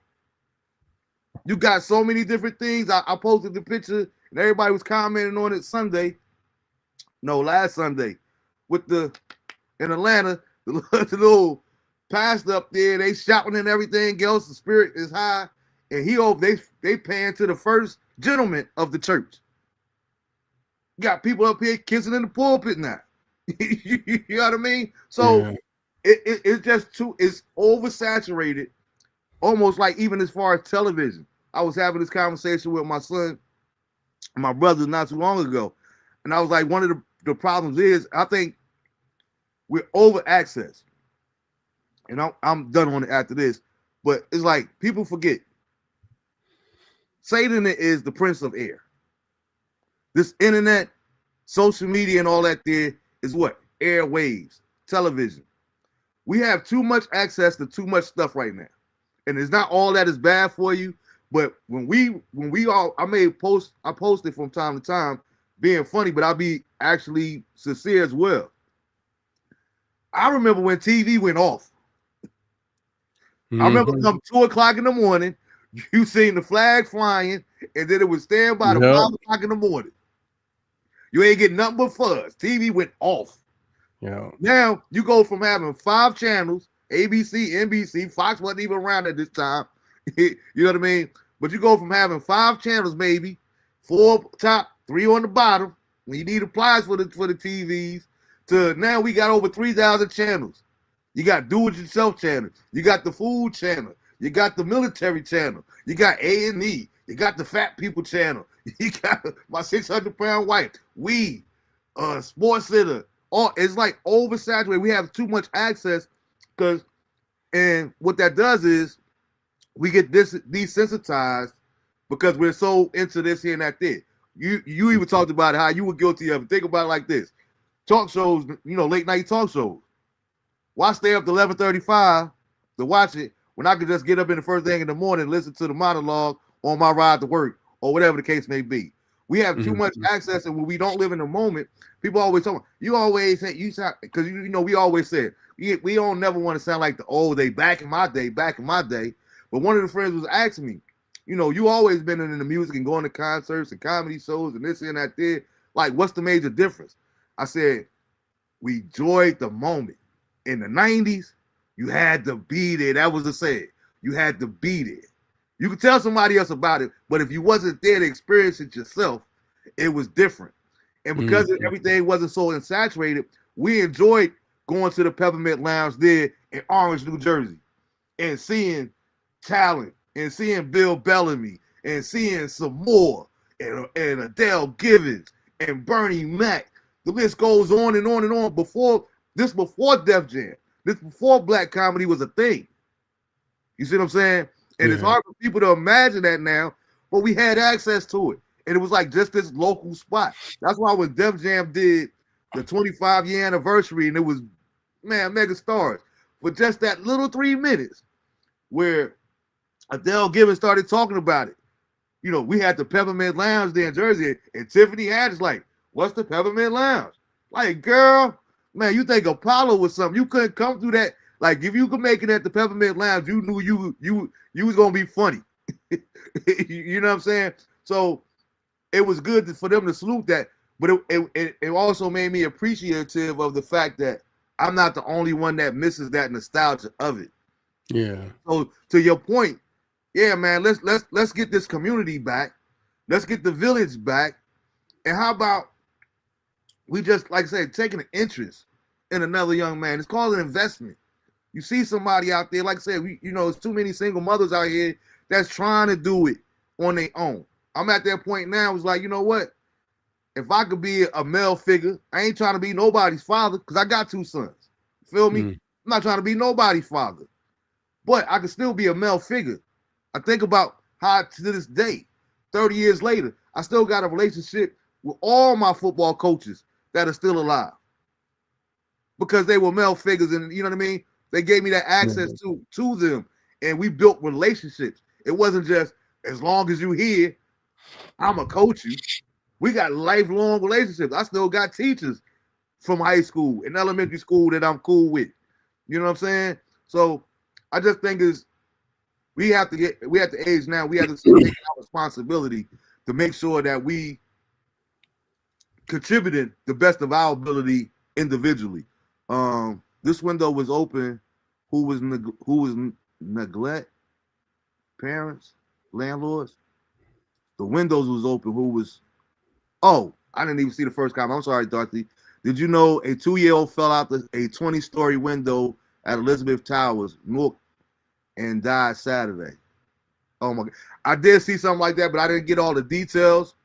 There was another one. Somebody else fell out a window on Chancellor Avenue. That's what it is. It's just so chaotic right now, bro. It is so chaotic. It's unfortunate. I don't know. I don't know. I don't know, Dorothy. I don't know who to put that on. The parents. I don't know because I don't know the whole situation. But I know that what they used to do back in the day was a lot of time when you're in those high rises, they had it where, because God knows I hated to go visit them. You take the Colonnade for example. I had a partner that lived in the Colonnade. When you got to a certain floor, you couldn't even open no windows. Yeah. Like, or some other places they had the bars on the window where, you know what I mean, you couldn't do all of that there. Even when some of the hotels in Jersey was like that, you know. So I don't know. I don't know whose fault it is. It's just unfortunate that a 2-year-old life is gone because of somebody negligence, whether it's the parent or the landlord. You sound like you wanted to say something, Sam. No, you know me. My first thing is on the parent. Like you know, we talking about 2-year-old. When you're a toddler, you explore.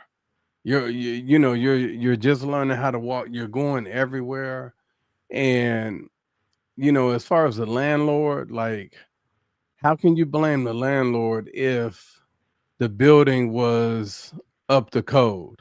Like, if it's not code to have windows where they can't open more than 3 or 4 inches, Mm-hmm. where that head could fit through or something. Like, it's just about being aware. That kid could have been that young baby could have.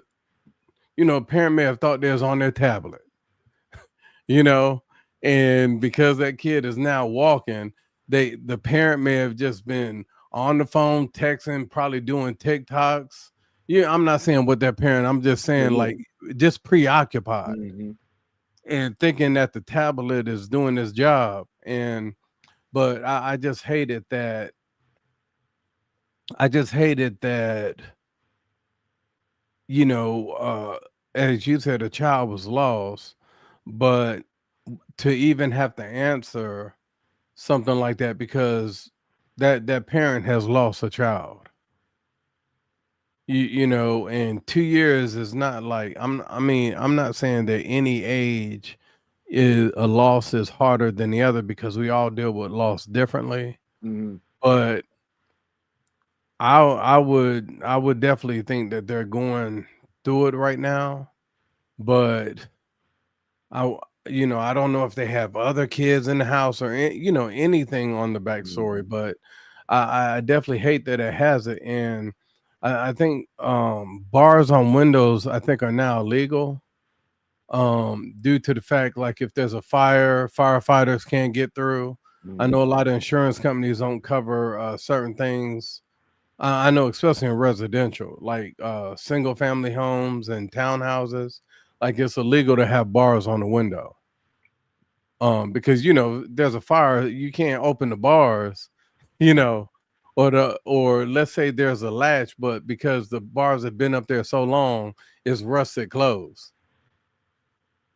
So I just think we have to start holding parents accountable.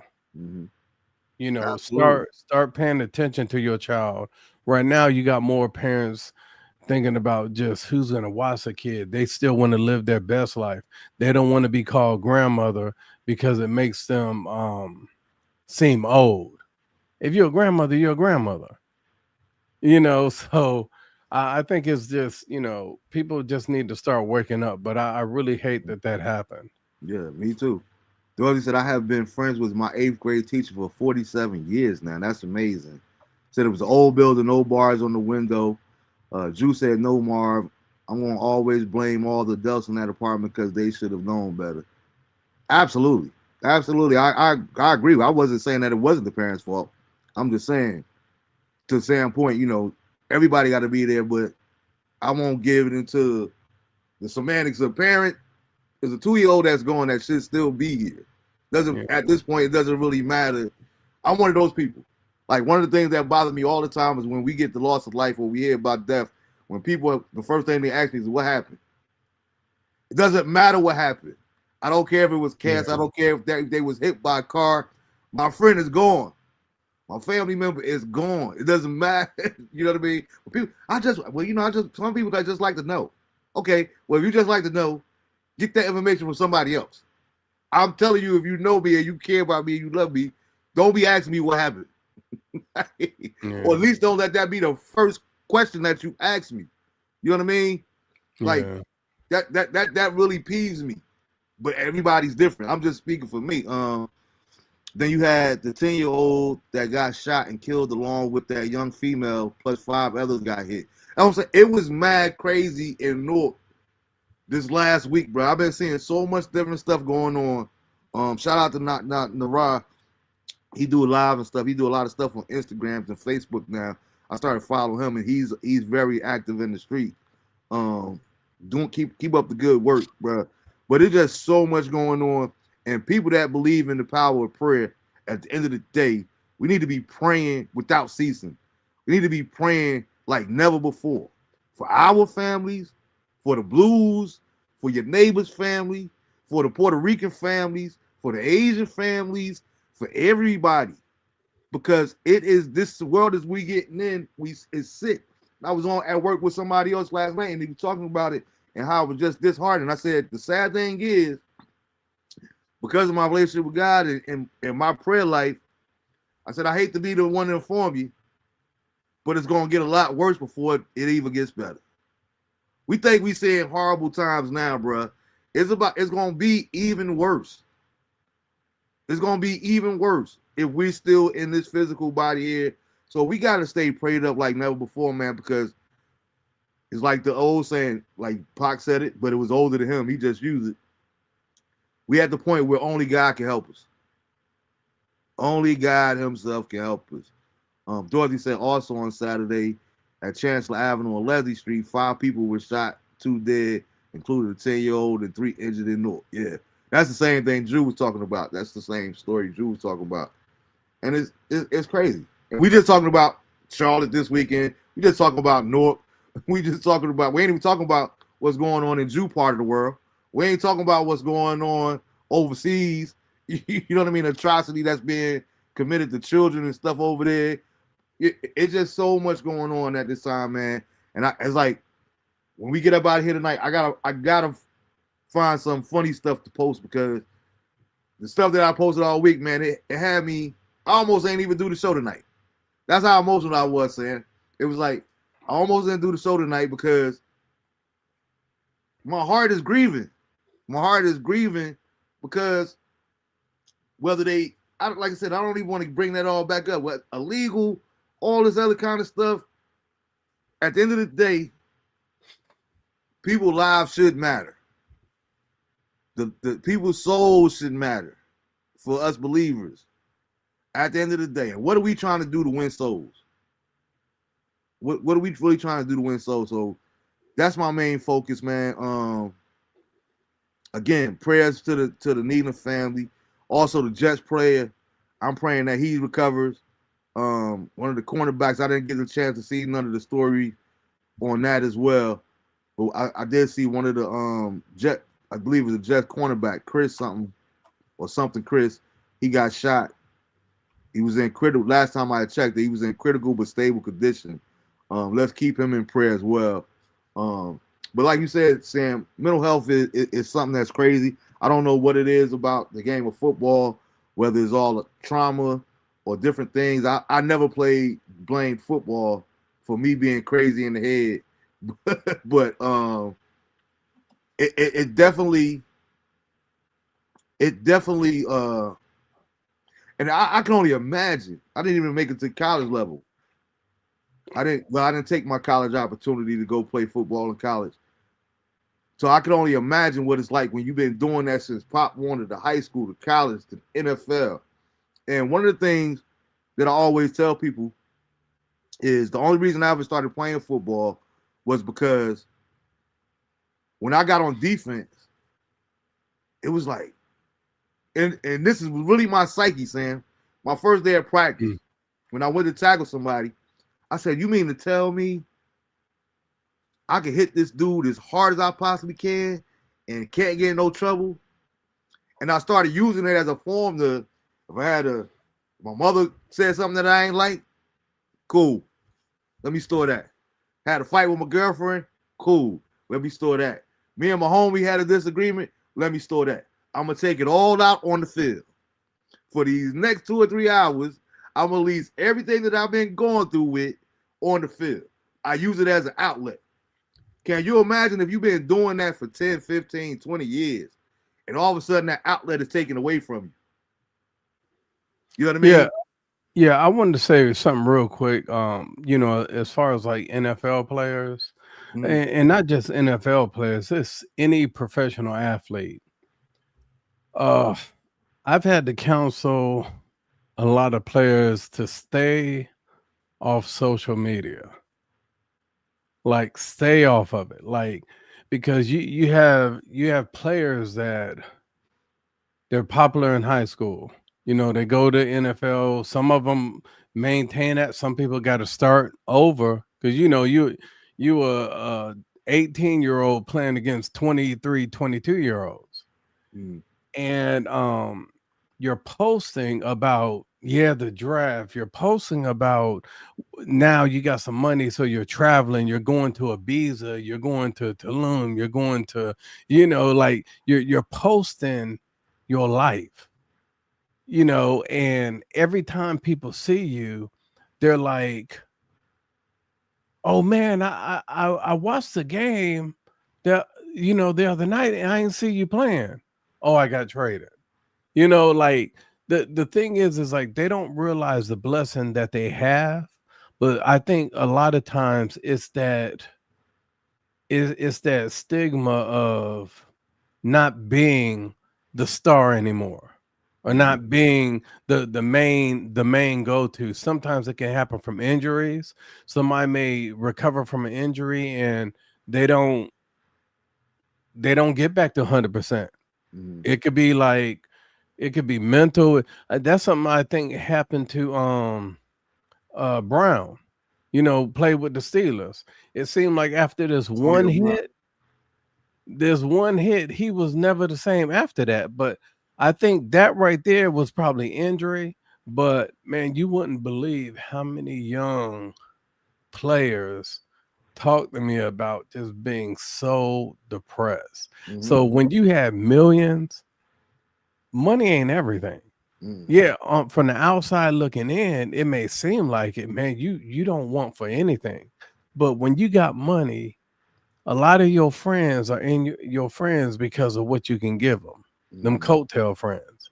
A lot of the even with dating, you, you know, is this young lady with me because I'm in the NFL? mm, And she trying to go viral and improve her following, or is she with me because she care about me? mm, So I think when it comes to professional athletes, whether male or female, they have a whole lot more pressure because you don't, first of all, you don't know who you can trust anymore. mm.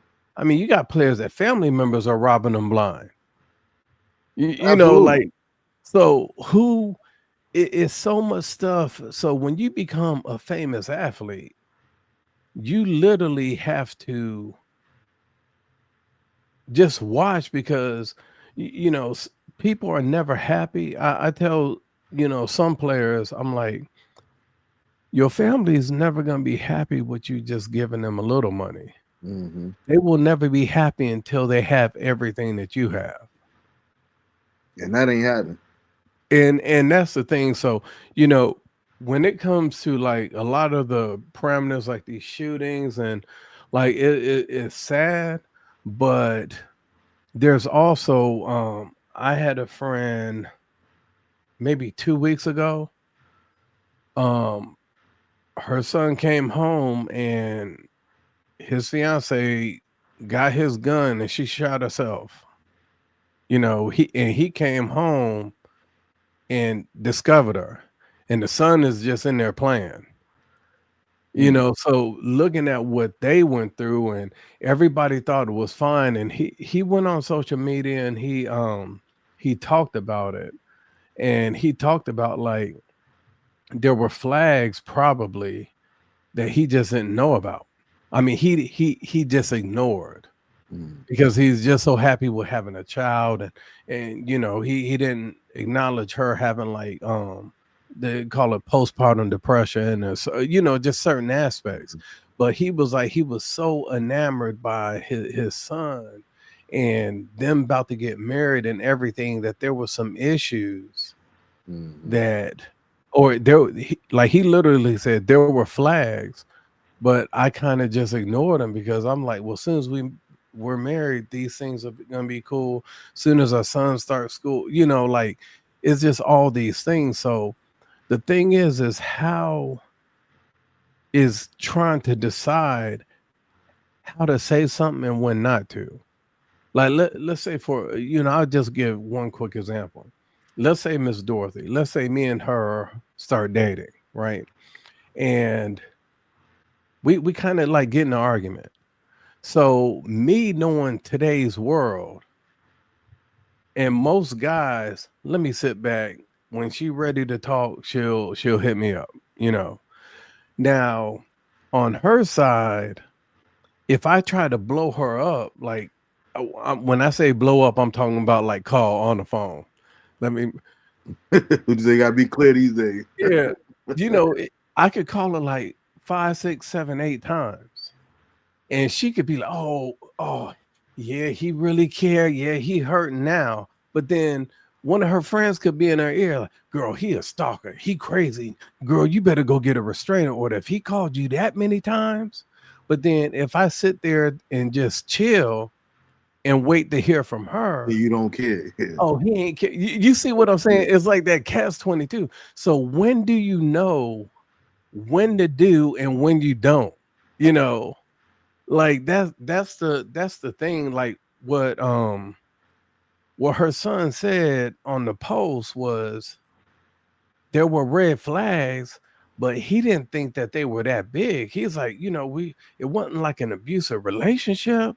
We hardly argued, it was like, but he just didn't read the signs. And now in hindsight, which most things are in hindsight, what we could have or should have and all this. But at the end of the day, I just think we need to stop. We're feeling some type of way. We're looking at all these relationships on social media, where on this is how life should be, and if it's not like that, that's why you got the kids, the young kids, they're seeing all the social media and all that, and if they don't have it, they start getting depressed. And that's just straight stupid to me. I don't. I swear I don't like people calling people dumb or stupid, but it makes no sense to me.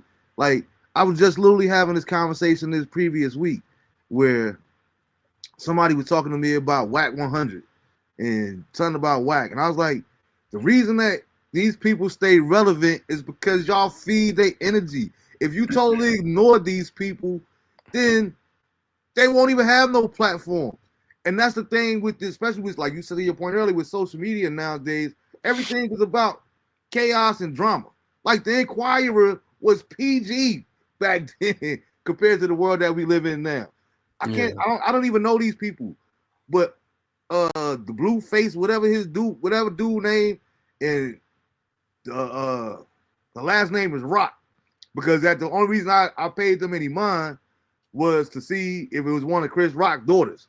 yeah, Come to find out, dude, only reason they both famous is because they're in this toxic relationship. They fighting each other. They doing all kind of craziness. But y'all, oh man, did you see that? And people laughing thinking it's funny. That's not funny, yo. If you don't feed this behavior, then I always use the analogy or the comparison, and it's apples and oranges. But I always think about 2 Live Crew, right? To me, that's good place way to look at it.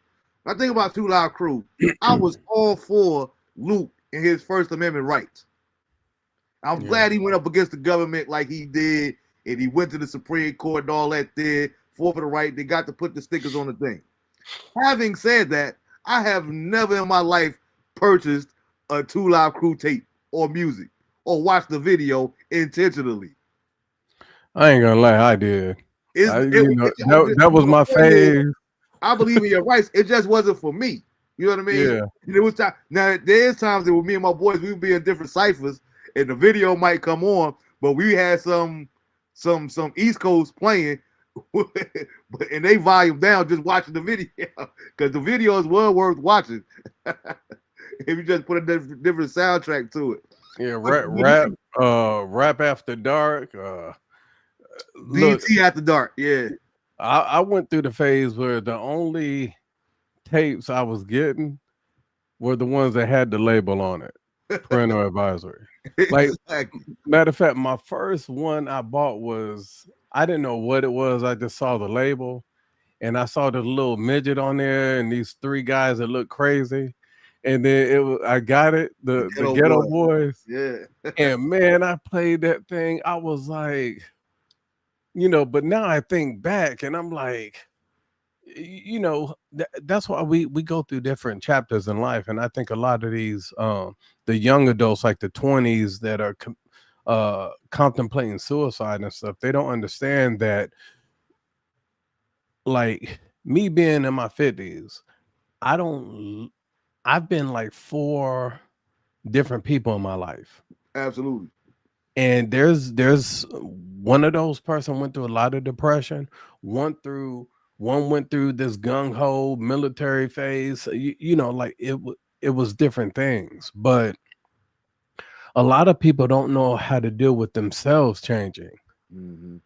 Like they don't have a lot of friends around them at one point. Well, that's the chapter where you do need to start new. You need to start fresh. Mm-hmm. Just because you're alone don't mean you're a bad person. It's just sometimes you need change. Mm-hmm. And some people just don't know how to cope with that. And that's why I tell people, try to go to counseling, try to do something.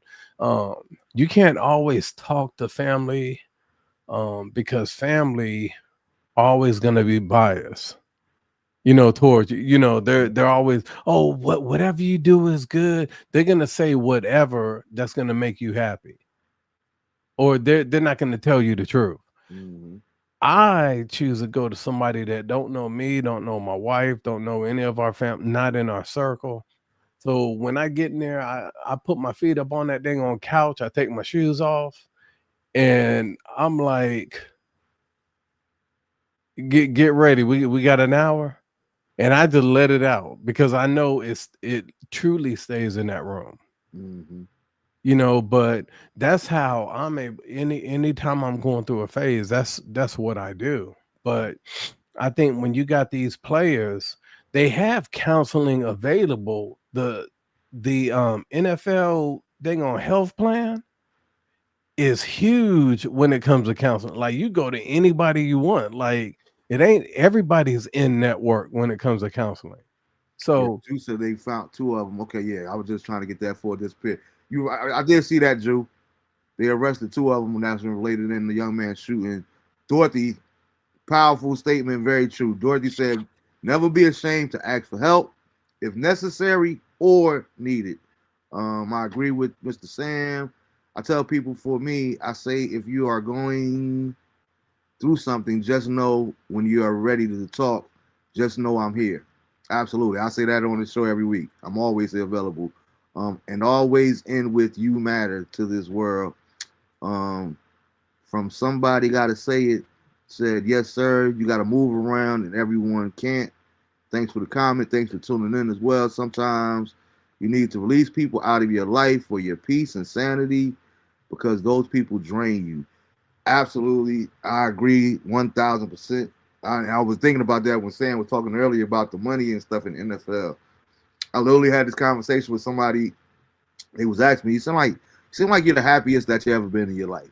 I said, one for me, that's kind of a layered thing, right? Because happiness has never been a priority for me. Do I want to be miserable my whole life? Absolutely not. But happiness is not a priority for me. And in the middle of that conversation, they was like, well, why you seem so happy now? I said, because I have something that I've been looking for my whole life. To me, the one thing that you know what you can't put a price on, and I wouldn't trade it in for $100 million. Peace of mind. I got peace of mind now. And that is priceless to me. It's the most priceless thing. It's better than love. It's better than anything I could think of. Anything I could think of. I know y'all, some of y'all think like, I know something better. No. All them peaches and the affection and all that thing. No. It is nothing like having peace of mind. Yeah. So, like Dorothy said, though, make sure, and another people, even if you're not ready to talk, right? Even if you're not ready, I'm speaking directly to anybody that's dealing with suicidal thoughts or whatever the case may be, because I'm speaking from experience. Whatever you do, don't isolate yourself. Don't be alone. Whether it's going to a bar, I wouldn't encourage that either, but go somewhere, go to the movie, go to church, go to the park. Don't isolate yourself. Because the more time you spend alone in that frame of mind, the higher percentages are you going to do something to harm yourself. So I remember one time in my personal life when I first got saved again, I knew it was going to be a hindrance for me if I didn't change my surroundings or my habits and my environment. Saying, when I tell you, when I moved to Little Rock, I didn't want to do it. But you know what? As a grown man, father of 2 boys, a husband, I would put myself on punishment. I wasn't working at the time. My wife would go to school, go to work. My boys would go to school. You know what I did?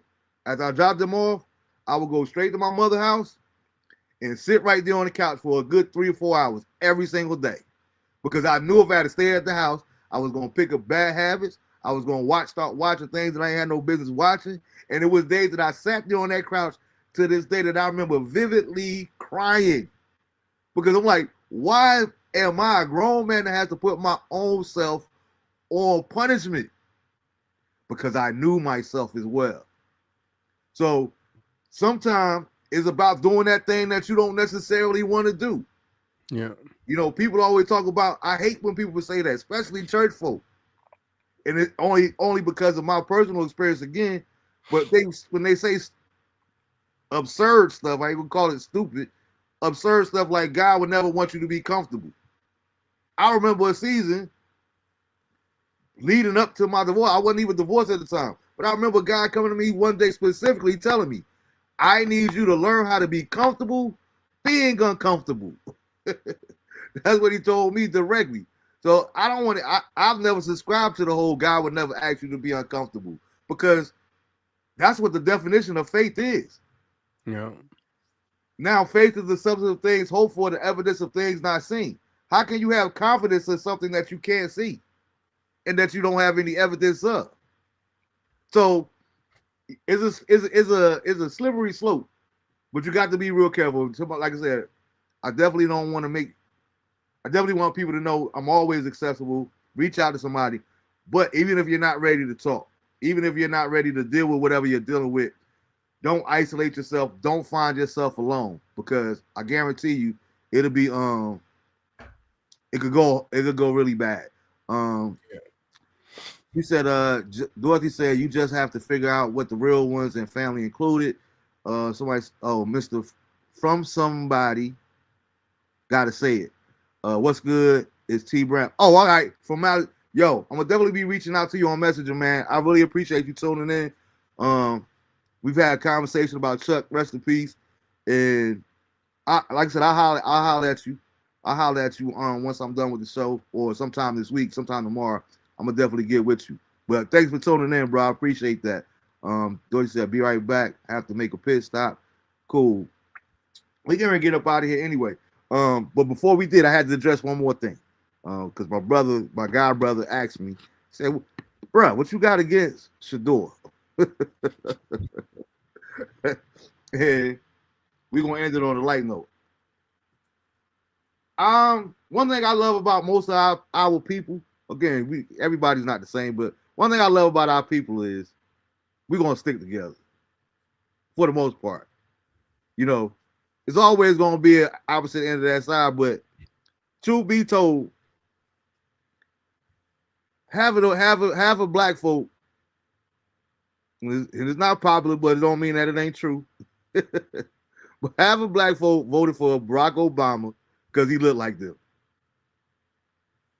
Nothing more, nothing less. They ain't know what platform he was running on, what politics he was, nothing about politics. He looked like me. They said we'll never have a black president. I'm going to do my part to make sure we got a black president. One of us in there.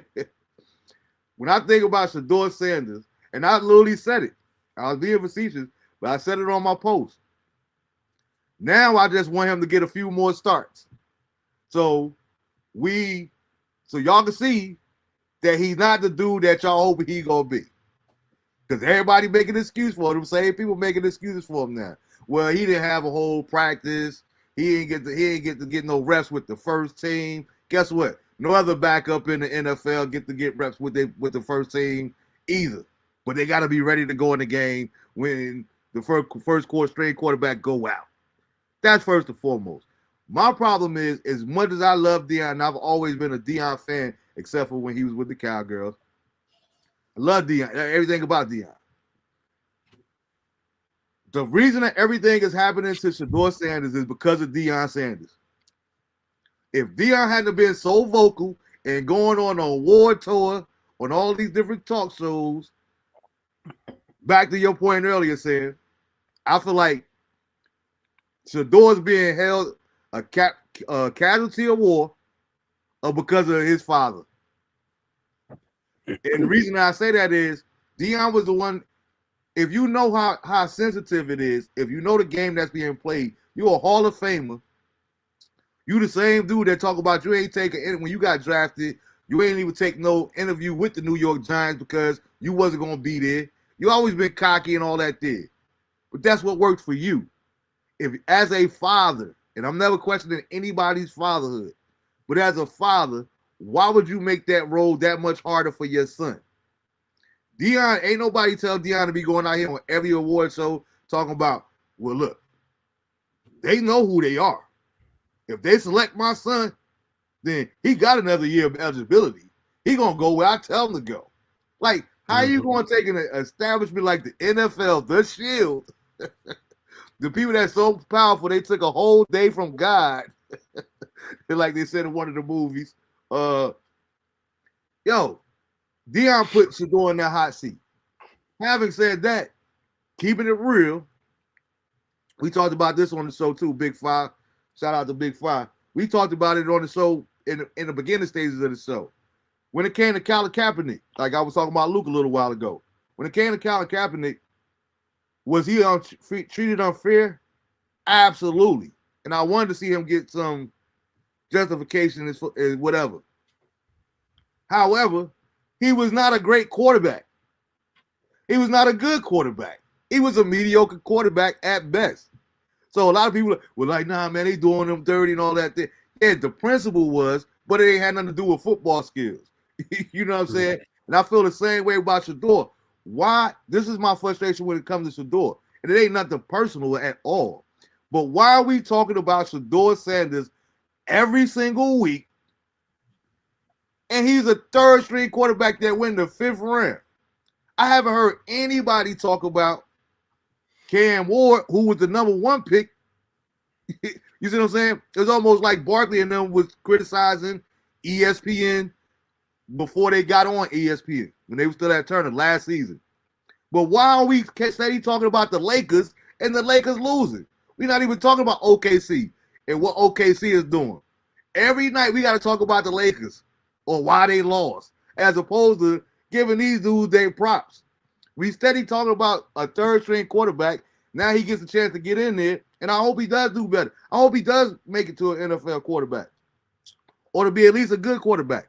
I'm just saying from what I've seen as somebody that done plays the position, and somebody that studies the position and coaches the position and looks at football a different way.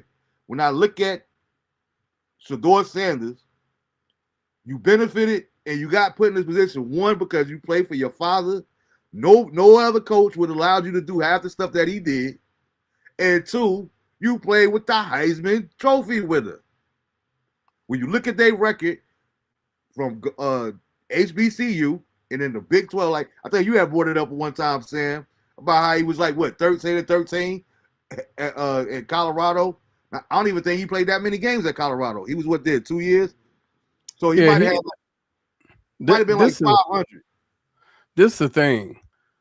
At Jackson, right? HBCU. Shedeur Sanders in bowl games is 0 for 4. 0 for 4. South Carolina, NC Central beat him down. South Carolina State beat him down. Every year they went undefeated. And the thing is like, I think Shedeur is a good player, but I feel everybody that got drafted ahead of him deserve to has shown, like, to hear people talking about Jackson Dart is not even close to Shedeur Sanders.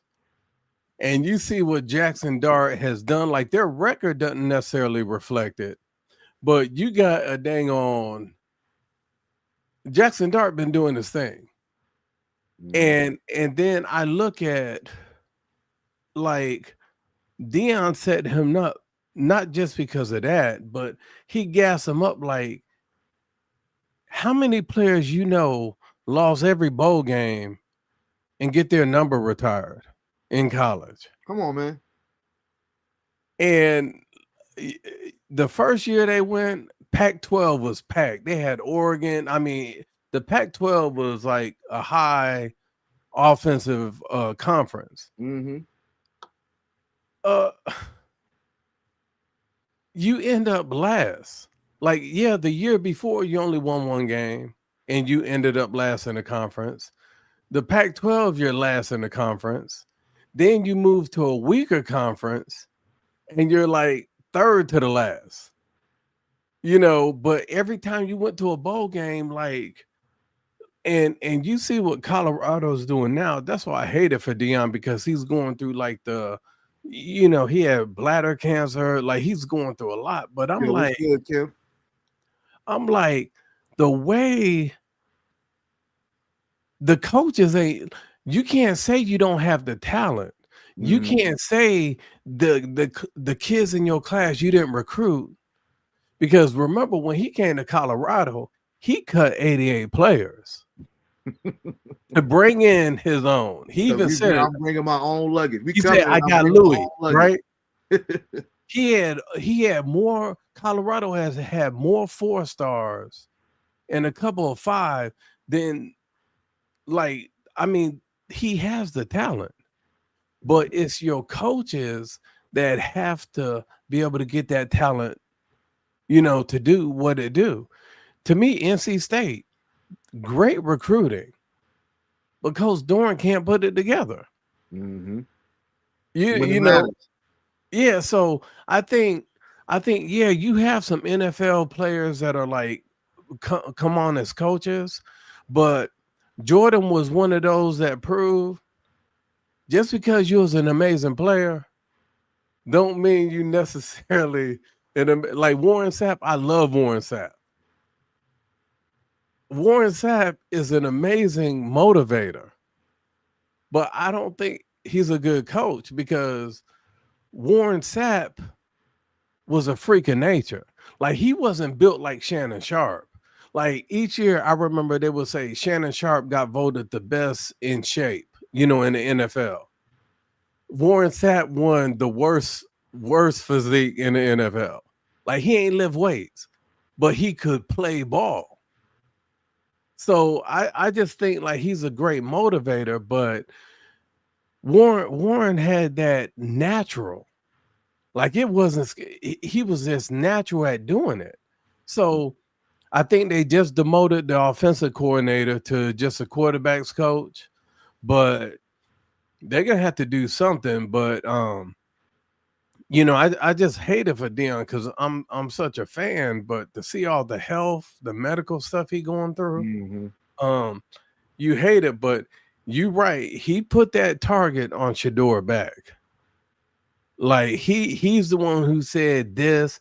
If the another year eligibility, if they don't draft my boy, it's because of me, not because of them. The thing is, no player is above the NFL. No player. Like there's 750 guys in line to take his place. Mm-hmm. Like just to be on the bench. And then when I look at the stats, Gabriel played the whole first half, Shador played the second half. They both played the full half. Look at the stats. 4 for 6. I know he was 4 for 16. Gabriel was like, I think 9 for 14 or something like that. And no interception. Shador had an interception. Gabriel like from playing for Oregon. That's the point I was waiting for you to finish. Just because, think about it. Gabriel was a starting quarterback when Oregon was ranked number 2 in the nation. Exactly. And look who they played. Oregon didn't have no light schedule. Mm-mm. That's what. So to me, Gabriel is more battle tested, and that was the thing. So I think people saying, "Oh, the coach they trying to set Shador up to fail," but look, we don't know what's happening in practice. We don't know, but at the end of the day, the coaches is gonna feel like who did the best, and I even look back at. I think 3 days ago, I looked at the film from Cam Ward and Shador when they was going through the same drills. Mm-hmm. Shador throwing bombs to the same position. Cam Ward straight rockets to the same spot. He's getting it, not floating it up in the air, but I think he's gonna be. I think he's gonna be a decent player. I don't think he's gonna be a wash like Bronny James. I don't think so, man. I definitely agree with you. But I believe if he's given the opportunity, he could be decent. But to think that he's gonna be good, or he's gonna be like, man, I told y'all, man, that's Deion's son right there. Nah, I don't never see that happening. And I hope he proves me wrong. But I've said the same thing at Jackson State. I've said the same thing at Colorado, and now with Cleveland. One thing about him as a quarterback, he holds the ball entirely too long. Mm-hmm. That's a big problem when you're playing a quarterback. You know what I mean? You got to let that ball go. And see, who was more tested against that? Him or Gabriel in college? Exactly. Dude, you're never going to get no argument with that because I was going to bring that point up. That one season, their first season at Colorado, Oregon was number 1 or number 2 consistently throughout the whole season and actually played in the national championship or missed the game right before the national championship. But to your point, number 1 and number 2, you're not playing no easy schedule, bro. They're not playing they weren't playing like ACC school. They were playing some heavy hitters. So like to your point, he was definitely more paddle tested. Penix, even though Penix, I don't give him no pass either because he was a 26-year-old dude playing against 18 years old, but he was way more battle tested. Shador, main problem outside of football to me is Shador, and there's no knock on him as an individual. It is what it is. Shador is a spoiled brat. And you can see that the way Shador handles himself, the way he talks in his interview, the way he has always carried himself. You know what I mean? He's a spoiled brat. Michael Irvin had made a good point on it is what it is. They was asking Michael Irvin about his son and his son rap career. And Michael Irvin was saying, he's like, look, that boy could go out there and talk about all the paths he moved and bang, bang this and bang, bang that. So that boy live in a gated community his whole life. He don't know nothing about those struggles. That's So like Bronny James. You went to Sierra yeah. Canyon. You ain't, and even you look at even LeBron. Ever since he was 13, I mean, I told somebody I was like, dude, at 17 he had a souped up Hummer that was worth like 110K. Like, he went to St. Mary's. Like they completely moved, Mm-hmm. and it's just one of those things. I understand the storyline, but I tell people like, and old OGs, the times we're living now is completely different from the OGs back then. Mm-hmm. You can't say you a sucker. Like them jokers nowadays will pull and shoot you. Mm-hmm. Yeah. That is Different day it's and not the age. same. Dorothy said she was back. Just wanted to say about relationships, you both must have not only love for the other, but you also must have respect and honesty. Absolutely. She also said, as far as sports teams and players, you may be rivals, but you still have to have respect for one another and their accomplishments. Yeah, Mhm. we could agree to disagree. You should always be respectful if possible. Because what my boy, and I was a big fan, but what Jamar Chase did this, so that's what I was going. I ain't want to bring it up too earlier, but when you talking about uh, fact checking and sources and all that, there, some people are just liars. This man spit on this dude, and You after can the see game was it. over, after the game was over, what are y'all talking about? I didn't spit on him. How you gonna spit on somebody? Then act like you don't do it. Michael Irvin going to talk about mega excuse. He must have he must have blacked out for a second. No, he just lied. He just blatantly lied about not spitting. Where we living in a day and age where they got cameras everywhere. There's Well, no way in the world you can spit it on no cost them person half like a that. million, Yeah, I think. yeah. If you do that, you got to own it. You got to own it. Dorothy said Marvin loved the Muhammad Ali poster. Absolutely, that's my guy. Yeah, man, but we gonna get ready to get up out of here. I just wanted to break that down for my man, my guy brother Lamar. But I ain't knocking nobody. Keep on rooting for him. I want y'all to keep on rocking y'all Cleveland Browns number 12 jerseys, all that there. I'm not hating on Shador. I just don't think Shador is as good as everybody's gonna be. And as much as I'm a Dion fan, it's not like Lil know Sam. With Sam, I watched Sam in high school. So I feel like I got a little bit invested in him. You know what I'm saying? So I want to see what Yeah. he's gonna do when he go to college and all that there. And I want to see a root for him. But Dion, I'm just a fan. Like I always laugh at Joy.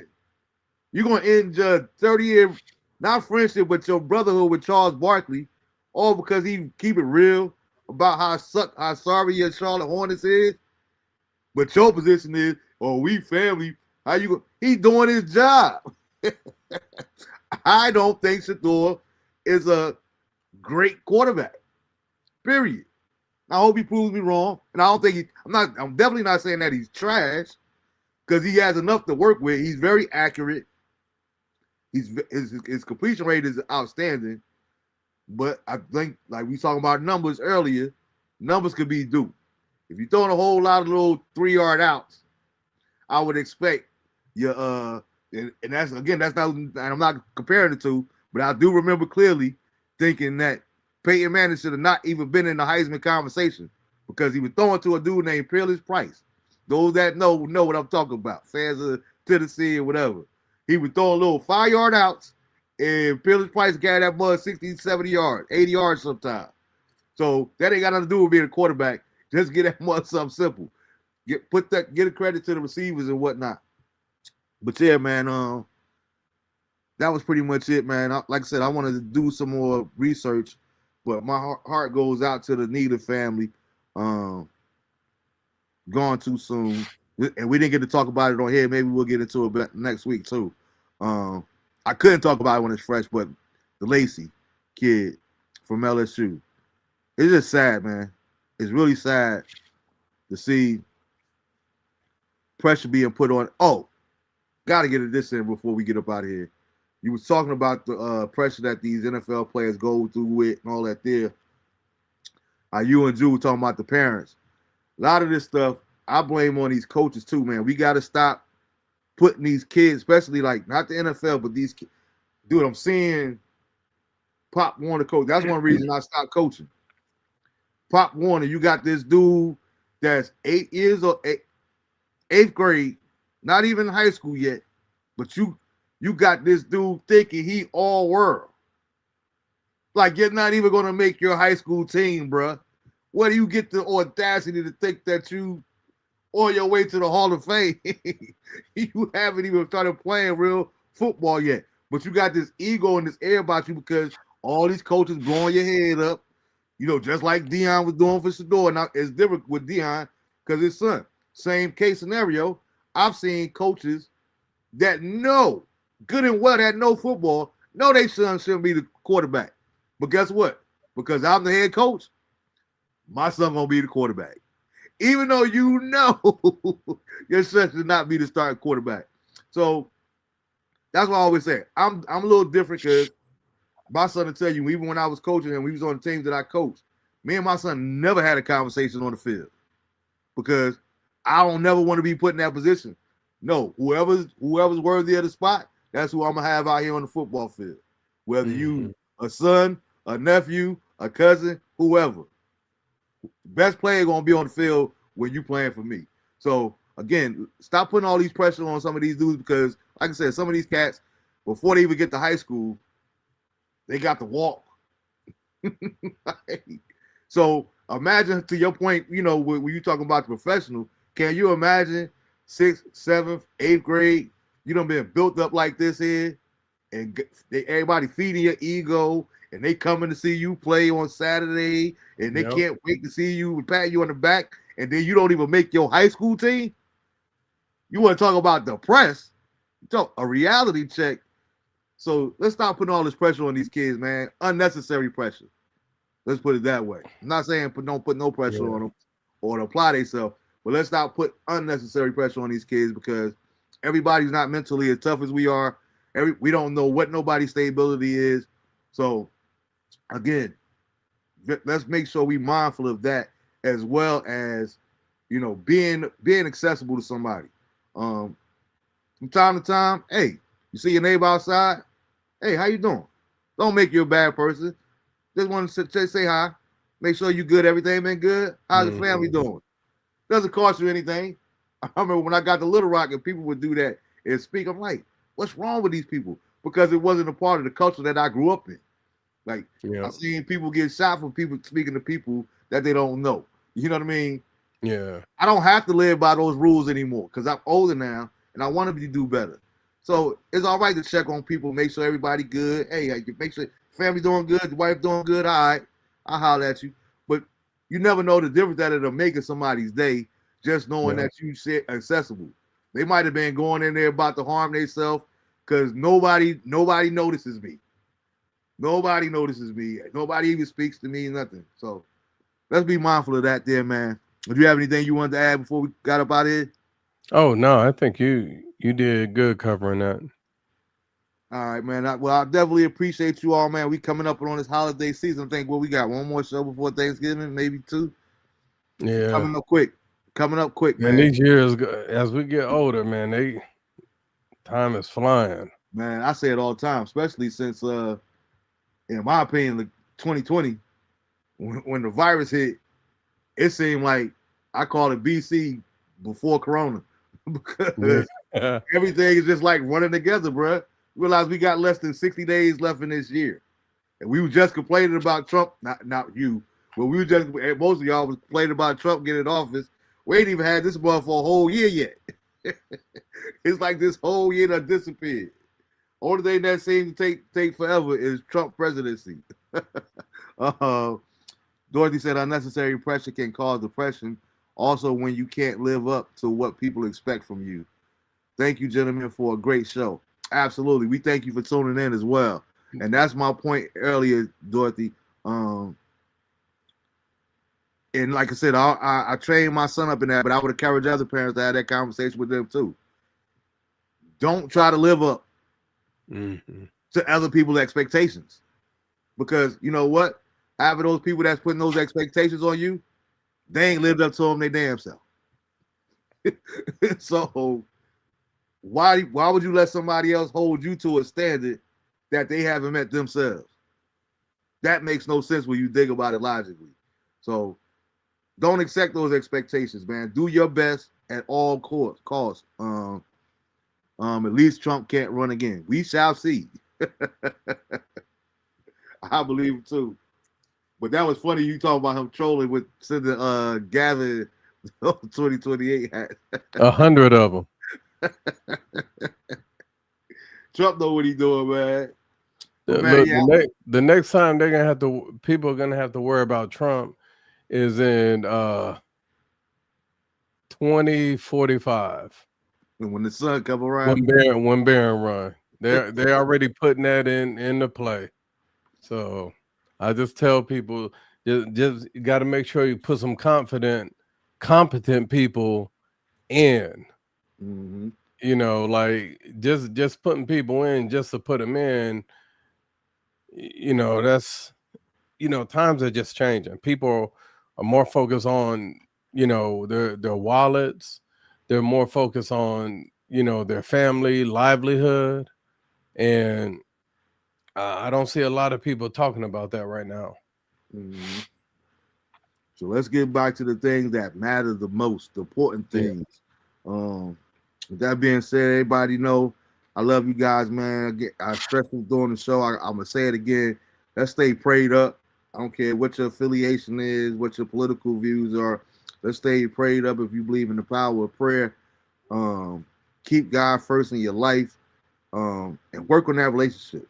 Somebody asked me literally last night. Um, what would be the one thing that you would suggest for people that's trying to get to know God or trying to get into church or different things of that nature there, or just don't have so many questions? I said, the main thing you need to focus on, from my perspective, is having a personal relationship with God. You got to have a personal relationship with God. I can't have God can't my point of view of God can't be based through my preacher or my mother or my father or TD Jakes or this one. We have to have a personal encounter with God. Now, it's going to be a lot that comes along with it, but that's the foundation. That's where you start at. And I guarantee you, a lot of the chaos, a lot of the noise, because the scripture also tells us, if we believe it, that he won't put more on us than we could bear. So guess what? I know at night when I'm crying myself to sleep on those particular nights, I might be crying alone, but I'm not alone. He's there right there along with me. When I'm going through pain, when I'm in that hospital room or getting ready for procedure, I'm never alone. Absolutely, Dorothy. That is my all-time favorite scripture of all time. Proverbs 3, 5, and 6. Trust in the Lord with all thine heart and lean not to thy own understanding.